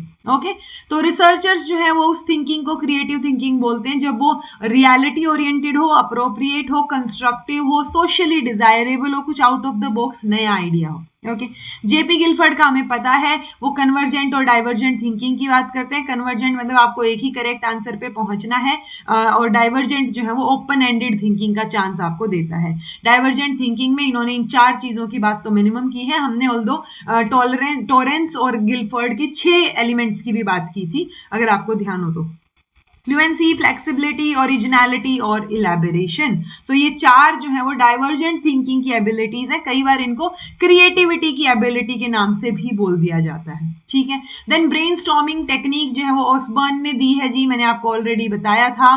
फिर एडवर्ड डी बोनो जो है वो क्या करते हैं, वो लेटरल थिंकिंग जो टर्म है वो डाइवर्जेंट थिंकिंग को ही बोलते हैं। सो एडवर्ड डी बोनो की लेटरल थिंकिंग और गिलफर्ड की डाइवर्जेंट थिंकिंग सेम ही बात लगा सकते हो आप। उसके अलावा एडवर्ड डी बोनो ने 6 थिंकिंग हैट्स की बात की है, जो मैंने ऑलरेडी आपको करवा रखी है। ये है वो 6 thinking hats, white hat, red hat, black hat, yellow hat, green hat और ब्लू हैट। इनमें हम पर्टिकुलर तरीके की इंफॉर्मेशन की बात करते हैं, जो मैं ऑलरेडी आपको NIOS के कोर्सेज में करवा चुकी हूँ। थॉट एंड लैंग्वेज की आप बात करोगे तो रिलेशनशिप हम एग्जामिन कर सकते हैं लैंग्वेज और थॉट के बीच में, क्योंकि लैंग्वेज डिटरमाइंस थॉट और thought determines language. Thought and language have different origins, तो ये दोनों एक दूसरे को डिटरमाइन करते हैं, ये बात आपको पता हो। ये बात किसने बोली? लैंग्वेज को डिटरमिनेंट बोला थॉट का बेंजामिन ली वुल्फ ने। ओके कि लैंग्वेज जो है वो डिटरमाइन करेगी थॉट को। ओके इसको हम लिंग्विस्टिक रिलेटिविटी हाइपोथेसिस भी बोलते हैं। ये हाइपोथेसिस बोलती है what and how individuals can possibly think, क्या सोच सकते हो आप, वो आपकी लैंग्वेज और लिंग्विस्टिक कैटेगरीज पे निर्भर करेगा। दूसरा एस्पेक्ट है जी कि थॉट डिटरमाइन करता है लैंग्वेज। ये बात जो है वो जीन पियाजे ने बोली कि थॉट पहले आएगा, लैंग्वेज बाद में आएगी। ये बोल रहे हैं बेंजामिन ली वुल्फ कि लैंग्वेज पहले आएगी फिर आप सोचना शुरू करोगे। मतलब कैसी बात कर रहे हो, पियाजे वाली फिर भी थोड़ी साउंड लग रही है, ठीक है, कि आप पहले जो है वो आपके थॉट आएगा, दिमाग में चीजें आएंगी, वो आप कैसे एक्सप्रेस कर सकते हो वो लैंग्वेज के थ्रू आएगा। और भी अलग अलग लोगों ने लैंग्वेज और थॉट के ऊपर अलग अलग चीजें बोली हैं, जैसे लेवी वाइगोट्स्की ने तो 3 टाइप की स्पीच की भी बात की थी, जो हमने ऑलरेडी पढ़ चुके हैं, ठीक है। Then language has 3 basic characteristics, presence of symbol, symbol होगा उसमें, कुछ थंब रूल्स होंगे उसमें सिंबल्स को ऑर्गेनाइज करने के लिए, और आप उसके थ्रू कम्युनिकेट कर पाओगे। ओके लैंग्वेज का डेवलपमेंट हम ऑलरेडी पढ़ चुके हैं NIOS के क्लासेस में कि first sound produced by baby वो क्राइंग होती है, अनडिफरेंशिएट होती है, आप नहीं समझ पाते किस लिए रो रहा है, आप सिर्फ गेस करने की कोशिश करते हो, ठीक है। देन वो बोलना शुरू करते हैं, वोवेल साउंड आती है पहले, तो कूइंग शुरू करते हैं, या जिसको गूइंग भी हमने बोला था। फिर बैबलिंग की स्टेज आती है, वन वर्ड स्टेज आती है, ठीक है। आपकी जो है जो अच्छा एक ये पैटर्न भी था, जब आप जो है रिपीटेटिव पैटर्न्स में कोई चीज बोल रहे होते हो तो इसको इकोलालिया बोल रहे हैं, तो ये आपको पता हो थोड़ा सा, बस इस इकोलालिया के लिए ही मैंने ये चीज ऐड की है। ओके वन वर्ड स्टेज रहेगी अराउंड फर्स्ट बर्थडे, देन आपका इसी को हम होलोफ्रेजेटिक स्टेज भी बोलते हैं वन वर्ड को। देन आपकी टेलीग्राफिक स्पीच आ जाती है, 2 वर्ड स्टेज आ जाती है, और थर्ड बर्थडे के अराउंड जो है या 2.5 साल के अराउंड बच्चे काफी कुछ चीजें बोलने लग जाते हैं, समझने लग जाते हैं, लैंग्वेज को समझने लग जाते हैं। देन BF स्किनर है जी, he believed that we learn language same तरीके से जैसे एनिमल्स जो हैं वो कीज या बार्स को प्रेस कर रही हैं, वैसे ही हम लैंग्वेज को मान लेते हैं, ठीक है। सो लैंग्वेज डेवलपमेंट बिहेवियरिस्ट के लिए जो है वो एक प्रोसेस को फॉलो करेगा, जैसे एसोसिएट करना या इमिटेट करना, ठीक है, या रेनफोर्स करना, कि बच्चा देख देख के ही सीख रहा है, ठीक है, कि वो एसोसिएट कर रहा है site of bottle with the word bottle, imitate कर रहा है क्योंकि अडल्ट्स ने उसको बोटल बोला है तो अब बच्चा बोटल बोल रहा है। सो वही चीज है, रेनफोर्स कर रहा है, स्माइल या हग से बच्चा कुछ बोलता है, आप स्माइल कर रहे हो तो वो रेनफोर्समेंट मिल रही है उसको कि उसने ये चीज सही की है। ओके देन लिंग्विस्ट है जी नोम चॉम्स्की, उन्होंने innate proposition of development of language की बात की कि इन्नेटली ही हमारे अंदर होती है लैंग्वेज, ओके वो धीरे धीरे करके मेच्योर होती है, अदरवाइज जो जब फिजिकल मेच्योरेशन होगा उस तरीके से लैंग्वेज भी डेवलप होगी, अदरवाइज इन्नेटली जन्म से ही हमारे अंदर लैंग्वेज प्रेजेंट होती है। बच्चों के पास यूनिवर्सल, बच्चे जो है उनका वो यूनिवर्सल ग्रामर के साथ पैदा होते हैं, ये बात नोम चॉम्स्की ने बोली है। ओके जी देन स्किनर एम्फेसाइज करते हैं कि learning explains why infants acquire the language they hear, how they add new words to their vocabularies. तो ये बात कौन एक्सप्लेन करता है? लर्निंग, सीखना एक्सप्लेन करता है। नोम चॉम्स्की तो उसको बिल्ट इन बताते हैं कि आर बिल्ट इन रेडीनेस जो है वो ग्रामर सीखने के लिए रेडी रहते हैं, और वो ये एक्सप्लेनेशन देते हैं कि बच्चे बिना किसी डायरेक्ट टीचिंग के भी लैंग्वेज सीख सकते हैं क्योंकि इनेटली होती है उनमें। स्किनर बोल रहा है कि लर्निंग के थ्रू आती हैं सारी चीजें। ओके देन है जी सेल्फ मोटिवेशन। सो बहुत सारी चीजें हो सकती हैं जो आप अपने आप को मोटिवेट करने के लिए कर सकते हो। बी प्लान्ड एंड ऑर्गेनाइज, जो भी आप कर रहे हो आप अपनी प्रायोरिटीज गोल्स जो है उनको प्रायोरिटाइज करो। शॉर्ट टर्म टारगेट्स रख सकते हो, अपने आप को जो है वो अपने आप के लिए छोटे छोटे टारगेट सेट कर सकते हो, अपने आप को कॉम्प्लीमेंट कर सकते हो कि अरे बड़े आज तो मैंने बहुत अच्छा किया, ठीक है। अगर स्टेज टारगेट डिफिकल्ट लग रहा है तो अगेन उसको छोटे छोटे पार्ट्स में आप ब्रेक डाउन कर सकते हो। आप जो भी आप हमेशा ट्राई कीजिए कि आप चीजों को विजुअलाइज विजुअलाइज करने की कोशिश करें कि ये जो हार्डवर्क है उसके बाद ये चीज होगी, आउटकम जो है उसको इमेजिन करोगे, विजुअलाइज करोगे तो भी आप मोटिवेटेड रहोगे। ओके, दो इंपॉर्टेंट कॉन्सेप्ट है जी मोटिवेशन के, एक है फ्रस्ट्रेशन, एक है कॉन्फ्लिक्ट। ओके, फ्रस्ट्रेशन कब होगा? जब एंटीसिपेटेड डिजायर्ड गोल आपने अटेन नहीं किया है, कुछ ना कुछ ब्लॉक, क्योंकि मोटिव ब्लॉक हो जाएगा, ठीक है, उस वो था ना डिजायर्ड गोल आप नहीं पूरा कर पा रहे तो। सो एक अवर्सिव स्टेट होती है और किसी को पसंद नहीं आती ये स्टेट, ठीक है। इसमें usually aggressive behaviour, fixation, escapism, avoidance या क्राइंग, ये वाली चीजें फ्रस्ट्रेशन की स्टेट में नजर आती हैं, ठीक है। इनफैक्ट फ्रस्ट्रेशन अग्रेशन एक बहुत फेमस हाइपोथेसिस है जो डोनाल्ड मिलर ने दी थी। इन्होंने बोला कि फ्रस्ट्रेशन की वजह से अग्रेशन प्रोड्यूस होता है। ओके, सो मेन सोर्सेज जो रहेंगे फ्रस्ट्रेशन के वो क्या बोल रहे हैं? एनवायरमेंटल फोर्सेज हो सकते हैं, पर्सनल फैक्टर्स हो सकते हैं, या डिफरेंट मोटिव्स के बीच में कॉन्फ्लिक्ट हो सकता है, ठीक है, कि आपके दो अलग अलग गोल हैं, मान लो एक पर्सनल लाइफ में एक प्रोफेशनल लाइफ में है, उनमें कॉन्फ्लिक्ट आ रहा है, उस वजह से भी फ्रस्ट्रेशन हो सकती है और आपका मोटिव ब्लॉक हो सकता है और आपको फिर गुस्सा आएगा उस चीज के लिए कि काम नहीं हो रहा है। तो कॉन्फ्लिक्ट में तीन बेसिक कॉन्फ्लिक्ट हैं जी। Conflict is like contradictory needs, desires, motive या डिमांड, कि दो चीजें कॉन्ट्राडिक्ट हो रही हैं। जैसे अप्रोच कॉन्फ्लिक्ट, यानी दो ऐसी चीजें हैं जो पॉजिटिव हैं, डिजायरेबल हैं, आप ये भी करना चाहते हो वो भी करना चाहते हो, और अब आप कॉन्फ्लिक्ट में हो कि उनमें से एक करनी पड़ेगी, क्या चूज करें। ओके, अवॉइडेंस यानी आप दोनों ही चीजें नहीं करना चाह रहे हो बट आपको एक चूज करनी पड़ेगी, तो दो नेगेटिव और अनडिजायरेबल अल्टरनेटिव्स आपके सामने हैं, ठीक है, कि दो में से इधर कुआ उधर खाई, वो वाली चीज। देन एक अप्रोच और एविडेंस है, इसमें बहुत इजी हो जाता है कि आप अप्रोच की तरफ अट्रैक्टेड होते हो, दूसरी चीज को जो है अवॉइड करना चाह रहे होते हो, ठीक है। सो ये कॉन्फ्लिक्ट जो है वो सबसे इजी रहेगा कि आप अप्रोच की तरफ जाओगे, यहाँ पे आपका इधर कुआं उधर खाई वाली चीज हो गई, और यहाँ पे दोनों हाथ में लड्डू वाली चीज हो गई कि कौन से हाथ के लड्डू को छोड़ना है। ओके, सो ये नीड कॉन्फ्लिक्ट फ्रस्ट्रेशन रूट इन्होंने दे रखा है कि पहले नीड होगी, नीड की वजह से एक ड्राइव आएगी, अराउज होगा कि करना है, एक टारगेटेड बिहेवियर मिलेगा, अगर आप फेल हुए तो और अल्टरनेटिव पाथवेज आएंगे, A1 ये अलग अलग पाथवेज होंगे कि कौन सा रास्ता चूज करें, और उसकी वजह से फिर एक कॉन्फ्लिक्ट आएगा, फ्रस्ट्रेशन होगी और अग्रेशन जो है वो आपको देखने को मिलेगा। सो ये नीड कॉन्फ्लिक्ट फ्रस्ट्रेशन रूट है आपका, तो एटलीस्ट आपको ये याद हो कि सीक्वेंस में नीड कॉन्फ्लिक्ट और फ्रस्ट्रेशन आ रहा है, उसके बीच में ये मोटिवेशन वाली चीज आ गई जो आप कर सकते हो, और लास्ट में अग्रेशन है। ओके, कॉन्फ्लिक्टिंग सिचुएशंस जो हैं वो आप उनके प्रोज एंड कॉन्स देख के भी चॉइस में ला सकते हो, कि अगर मान लो कौन से, इट्स लाइक अप्रोच है, तो कौन से के फायदे नुकसान के कैसे हैं, तो वो आप लिख के आप जो है डिसाइड कर सकते हो। ऐसे ही अवॉइडेंस में कि कौन से के नुकसान ज्यादा नुकसान है, या कौन सा जो है आप बिल्कुल ही अवॉइड करना चाहोगे, तो वही चीज है कि आप कैसे उसको सॉर्ट आउट करते हो, वो प्रोज एंड कॉन्स लिख के भी हो सकता है। देन आता है जी आपका लास्ट टॉपिक 11th की एनसीईआरटी साइकोलॉजी में जो आपको करना है, इमोशंस, ठीक है। तो ये कॉम्प्लेक्स पैटर्न होते हैं जी, कैसा आप फील कर रहे हो, कैसे आप कोग्निटिवली चीजों को इंटरप्रेट कर रहे हो, क्या चीजें हो रही हैं, तो जो एक कॉम्प्लेक्स पैटर्न है इन चीजों का उसको हम इमोशंस बोलते हैं। यूजुअली एटलीस्ट 6 इमोशंस को एक्सपीरियंस किया गया है हर जगह। सो एक्सपीरियंस करना, रिकग्नाइज करना, सो एक एंगर की फीलिंग, डिस्गस्ट फीलिंग, फियर की फीलिंग, हैप्पीनेस, सैडनेस, सरप्राइज, तो ये 6 इमोशंस जो हैं वो हर जगह एक्सपीरियंस और रिकग्नाइज किए गए हैं, ठीक है। जो आपके ये हैं प्लुटचिक, इनके अकॉर्डिंग 8 बेसिक और प्राइमरी इमोशंस होते हैं जो कि पेयर्स में काम करते हैं, जैसे जॉय और सैडनेस, ठीक है, एक्सेप्टेंस और डिस्गस्ट, फियर और एंगर, और आपका सरप्राइज और एंटिसिपेशन। सो आपको ये 8 के 8 यानी ये पेयर में भी पता हो चीजें और आपको ये 6 भी पता हो, ऑल्दो 6 की बजाय ये 8 ज्यादा याद रखो क्योंकि नाम से पूछ सकते हैं वो कि किसने दिए हैं। ओके, सो बहुत ऑटोनॉमिक और सोमैटिक नर्वस सिस्टम बहुत इंपॉर्टेंट रोल प्ले करेंगे, हमने ऑलरेडी पढ़ा है, ठीक है, कि ऑटोनॉमिक नर्वस सिस्टम है या सोमैटिक नर्वस सिस्टम है, उसमें हमने कुछ नर्व्स भी पढ़ी थी, तो वो हमने बेसिस ऑफ ह्यूमन बिहेवियर में पढ़ा था।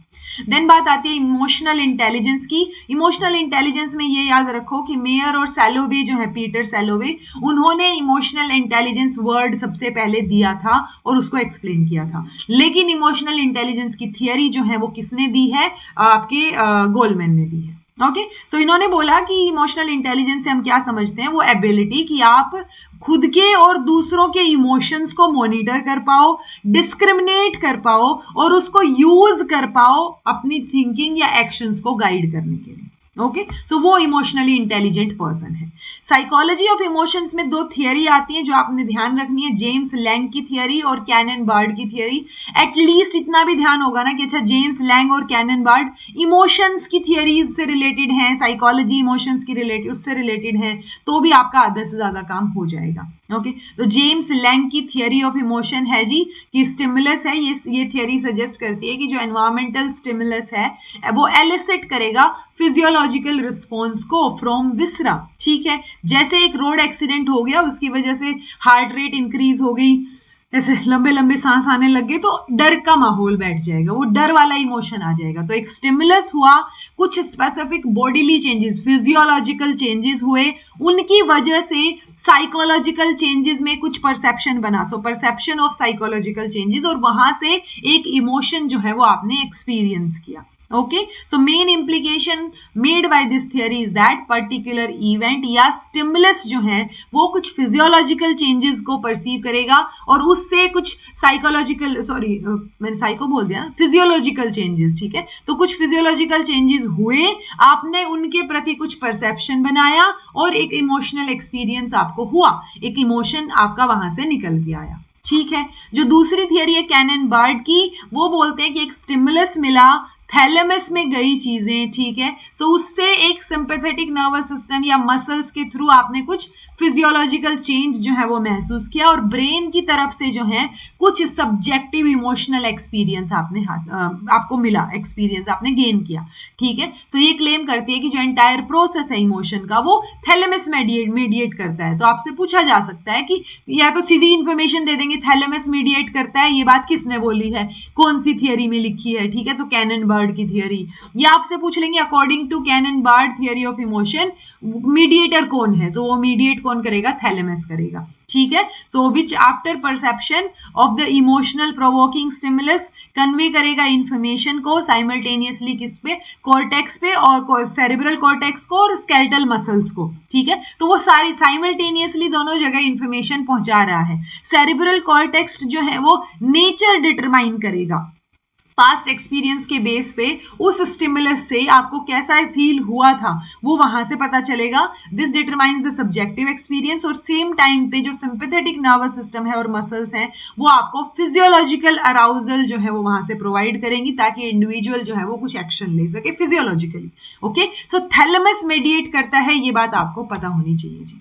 देन कॉग्निटिव बेसिस है इमोशंस के, ये स्टैनले सैचटर और आपका जीरोम सिंगर जो है उन्होंने टू फैक्टर थियरी प्रपोज की है इमोशंस के केस में। अदरवाइज टू फैक्टर थियरी जो है वो स्पीयरमैन ने दी है जब हम इंटेलिजेंस की बात करते हैं। यहाँ पे इमोशंस में जो टू फैक्टर या दो इंग्रेडिएंट है, एक है फिजिकल अराउजल और एक है आपका कॉग्निटिव लेवल। ठीक है, सो दे प्रिज्यूम कि जो हमारे एक्सपीरियंस है ऑफ इमोशंस वो हमारी अवेयरनेस से ही निकलता है। ठीक है, सो ये बिलीव करते हैं कि इमोशंस जो है वो फिजियोलॉजिकली भी सिमिलर ही होते हैं, यानी परसीव्ड एक्सटर्नल स्टिमुलस, जो आपको स्टिमुलस मिला, फिजियोलॉजिकल अराउजल हुआ और कॉग्निटिव लेबलिंग हुई। सो ये दो फैक्टर्स वो मान के चलते हैं और फिर आप एक एक्सपीरियंस जो है इमोशन जो है वो एक्सपीरियंस करेंगे। ओके, जैसे हमारी हार्ट बीट जो है वो फास्ट हो गई when you are excited, scared या गुस्से में हो, you are physiologically aroused and look to the external world for explanation. So in their view एक इमोशनल एक्सपीरियंस जो है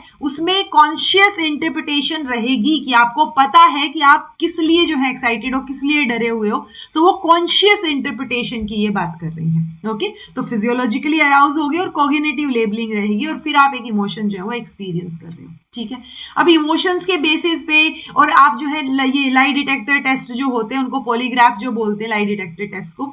सो वो पॉलीग्राफ में आपकी बॉडी में क्या रिएक्शंस हो रहे हैं किसी चीज को सुन के या देख के, सो वो बॉडीली अराउजल जो है उनको मेजर करता है। ओके, सो टिपिकल लाई डिटेक्टर टेस्ट जो है वो मेजर करेगा ब्लड प्रेशर में चेंज, हार्ट रेट में चेंज, ब्रेथ रेट में, डेप्थ में चेंज और आपका गैल्वेनिक स्किन रिस्पॉन्स जो इंडिकेट करेगा अलग अलग वेरिएशंस किसमें, इलेक्ट्रिकल कंडक्टिविटी ऑफ स्किन में। सो ये चीज आपको पता हो कि ये 4-5 चीजें जो है ब्लड प्रेशर, हार्ट रेट या ब्रेथ डेप्थ और आपका गैल्वेनिक स्किन रिस्पॉन्स, तो ये चीजें चेक होती हैं जब लाई डिटेक्शन टेस्ट होता है। ओके कल्चरल बेसिस भी होते हैं जी इमोशंस के, क्योंकि स्टडीज ने ये रिवील किया है कि जो मोस्ट बेसिक इमोशंस हैं वो इनबोर्न होते हैं और उनको सीखने की जरूरत नहीं पड़ती। कुछ फेशियल एक्सप्रेशंस या कुछ स्ट्रॉन्ग बायोलॉजिकल टाइज होती हैं, ठीक है, जैसे जो बच्चे विजुअली इम्पेयर्ड हैं बर्थ से, वो भी किसी पर्सन की आवाज सुन के स्माइल तो करते हैं ना, उन्होंने किसी को स्माइल करते हुए नहीं देखा बट स्टिल दे स्माइल। तो कुछ एक चीजें जो है वो इनबोर्न होती हैं इमोशंस, ये बात भी कुछ स्टडीज में सामने आई, ठीक है। बट आप जब डिफरेंट डिफरेंट कल्चर्स को कंपेयर करते हो तो दो अलग अलग चीजें आपको नजर आती हैं कि कल्चरल लर्निंग इन्फ्लुएंस करती है इमोशंस के एक्सप्रेशन को more than what is experienced. तो आप जो है कई बार कि अच्छा ऐसे बिहेव करना है पब्लिक में, ऐसे नहीं करना है, किसी किसी परिवार में आपने देखा होगा जोर से नहीं हंसना है। सो वो कल्चरल लर्निंग जो है वो इमोशंस को एक्सप्रेस करने का को अफेक्ट करने वाला फैक्टर है कि वो इन्फ्लुएंस करेगी।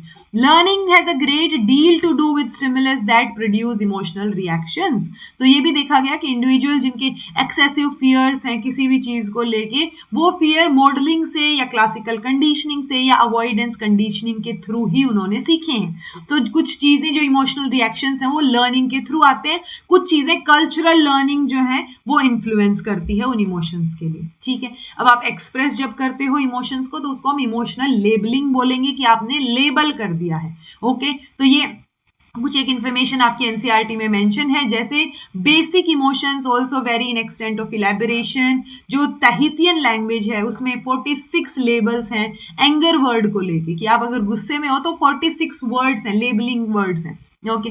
Then freely the North American subjects produce 40 different responses facial expression anger के, 81 जो है वो कंटेम्प्ट के। सो ऐसे आपको रटना नहीं है। आप जैसे जापानीज में इमोशनल लेबल है फेशियल एक्सप्रेशन में, हैप्पीनेस के 10 लेबल है, एंगर के 8 हैं और डिस्गस्ट के 6 हैं, तो आप बस ये ध्यान रख लो। देन आपका चाइनीज में बोल रही हैं 7 इमोशंस हैं, ठीक है। देन आपका इंडियन लिटरेचर जो है वो 8 इमोशंस को आइडेंटिफाई कर रहा है, तो आप इंडियन लिटरेचर वाले 8 कर लो, क्योंकि वेस्टर्न जो है वो भी कुछ एक इमोशंस को बोलते हैं बट नंबरिंग नहीं है। So love, mirth, energy, wonder, anger, grief, disgust, fear, तो ये 8 हैं, ओके।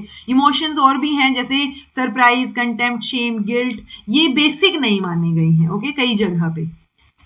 देन है जी this has been some research evidences supporting Darwin की जो थियरी कि जो फेशियल एक्सप्रेशन है वो बेसिक इमोशंस हैं और वो इनबोर्न और यूनिवर्सल होते हैं, ये डार्विन की थियरी में सपोर्ट किया गया। देन आप नेगेटिव इमोशंस को कैसे मैनेज करोगे? So emotion exist on a continuum, तो आपको उनको एक्सपीरियंस जो आप करते हो आपको उनसे कोप अप करना भी आना चाहिए, ओके। सो आपको क्या करना है, दीज जो कोपिंग पैटर्न्स हैं वो हेल्प करेंगे। अलग अलग तरीके के कोपिंग पैटर्न्स हमारे पास होते हैं, जैसे आप एनहेंस कर सकते हो सेल्फ अवेयरनेस, आप जो है सिचुएशन को ऑब्जेक्टिवली अप्रेज कर सकते हो, सेल्फ मॉनिटरिंग कर सकते हो, सेल्फ मॉडलिंग में एंगेज हो सकते हो, ठीक है, क्रिएटिव हो सकते हो, हैव सम एम्पैथी अपने आप के लिए भी, ठीक है। तो गुड रिलेशनशिप्स आप डेवलप करो, नर्चर करो उनको, तो आप नेगेटिव इमोशंस को थोड़ा सा डाइवर्ट कर सकते हो, ओके। ऐसे ही मेजर नेगेटिव इमोशन एग्जामिनेशन के दौरान एंजाइटी वाला आता है, सो उसके लिए क्या कर सकते हो आप अच्छे से तैयारी करो, पहले प्रिपेयर वेल, ठीक है। आप अपने आप को टाइम दो चीजों को पढ़ने का, पेपर पैटर्न समझने का। ऐसा ना हो कि आप 10 दिन पहले चीजें लेके बैठ रहे हो, फिर तो एग्जामिनेशन एंजाइटी आएगी, ठीक है ना, आप रिवाइज कर पाओगे। तो हैव अ रिहर्सल, इनोकुलेट करो अगेंस्ट स्ट्रेस, ठीक है। देन पॉजिटिव थिंकिंग रखो, अगर जरूरत पड़ रही है तो फ्रेंड्स, फैमिली, टीचर, सीनियर्स की आप हेल्प भी ले सकते हो कि ये स्ट्रेसफुल सिचुएशन है उससे कैसे डील करें, क्या करें, कैसे लाइट फील करें, वो चीजें, ओके। सो आप अपने एंगर को मैनेज कर सकते हो जी। एंगर एक नेगेटिव इमोशन है, ठीक है, it carries the mind away, और इन अदर वर्ड्स माइंड जो है वो अपना कंट्रोल लूज कर देता है एंगर की स्टेट में। सो मेजर सोर्स जो है वो एंगर का वो फ्रस्ट्रेशन ऑफ मोटिव्स है। एंगर जो है वो रिफ्लेक्स नहीं है, रादर हमारी थिंकिंग का रिजल्ट है, क्योंकि हमने सोच लिया था ये चीज होगी, वो नहीं हुई, तो आप फ्रस्ट्रेट हुए और वहां से एंगर डेवलप हुआ, ओके। तो कुछ एक की पॉइंट्स हैं जो आप एंगर मैनेजमेंट में आपको हेल्प कर सकते हैं। Recognise the power of your thoughts, ठीक है। Realise you alone can control it, so आप जो है सेल्फ टॉक जो आपको बर्न कर रही है, नेगेटिव ट्रैप में लेके जा रही है, उसमें एंगेज मत हो, ठीक है। आप जो है नेगेटिव फीलिंग अगर हो रही है तो उसको मैग्नीफाई मत करो, बढ़ाओ चढ़ाओ मत, ओके। पॉजिटिव इमोशंस जो है उनको एनहेंस करने की कोशिश करो। पर्सनालिटी ट्रेट्स जैसे ऑप्टिमिज्म, आशावादी, होपफुलनेस, देन आपका हैप्पीनेस, पॉजिटिव सेल्फ रिगार्ड, तो इस तरीके की चीजें जो हैं वो आप करने की कोशिश करो। पॉजिटिव मीनिंग ढूंढने की कोशिश करो जो गलत चीजें भी हो गई उसमें, ठीक है। सो इट्स लाइक किसी के कुछ हो गया तो इससे बुरा भी तो हो सकता था ना, अच्छा हुआ यहीं पे टल गई चीज। तो आपको पॉजिटिव चीजें ढूंढनी है, पॉजिटिव इंटरप्रिटेशंस निकालनी है डेली इवेंट्स की। सो उसकी वजह से आप जो है अपने पॉजिटिव इमोशंस को एनहेंस कर पाओगे और बाकी सारी चीजों को मैनेज कर पाओगे। ठीक है, सो आई होप आपने पहले तैयारी शुरू की हो तो आपको एग्जामिनेशन एंजाइटी ना हो रही हो, और आपने वो 35 की 35 क्लासेस देखी हो DSSB PRT वाली, जिसमें हमने 25 क्लासेस में PYQs किए थे, 25 और मतलब 2500 क्वेश्चन हो गए, उससे ज्यादा ही थे बल्कि। और उसके अलावा जो है हमने 10 क्लासेस में NIOS की थियरी को बेस मानते हुए कंपाइल किया और कुछ एडिशनल इंफॉर्मेशन भी हमने उसमें की थी। ओके, सो इसीलिए जो एडिशनल इंफॉर्मेशन वहां कर दी वो मैंने यहाँ नहीं करवाई है। सो मैं उम्मीद कर रही हूँ कि ये NCERT साइकोलॉजी जो है आप मैराथन तब देख रहे हो जब आपने वो NIOS की क्लासेस देख ली हैं। ओके, सो इसमें से कुछ एक हाईलाइटेड पॉइंट जो आपको लगे कि हाँ भाई ये याद नहीं रह पाएगा तो आप कर लो नोट डाउन, अदरवाइज आपको जरूरत नहीं है। ठीक है, सो हम नेक्स्ट क्लास में 12th की NCERT साइकोलॉजी जो है उसकी मैराथन लाने की कोशिश करेंगे। उम्मीद है आपके 16 तारीख को जिन बच्चों का पेपर है पहले दिन, सो उससे पहले ही ये चीजें हो जाएंगी। बाकी फिर बाकियों के लिए तो हेल्पफुल ही है, आप जब चाहो तब चीजें प्रैक्टिस कर सकते हैं। Okay, this was all about today. Thank you so much for watching. Be happy, keep smiling, subscribe to Inculcate Learning because it is absolutely free. अब आपको मेंटल सेटिस्फेक्शन रहेगा कि आपने 11th 12th की NCERTs भी की हैं, तो अगर आप एक बार सुन लेंगे so it will be beneficial to you. तो चलिए मिलते हैं जी 12th की NCERT साइकोलॉजी की मैराथन में नेक्स्ट क्लास में, and all the best for your preparation. Be calm, be happy, keep smiling, take care.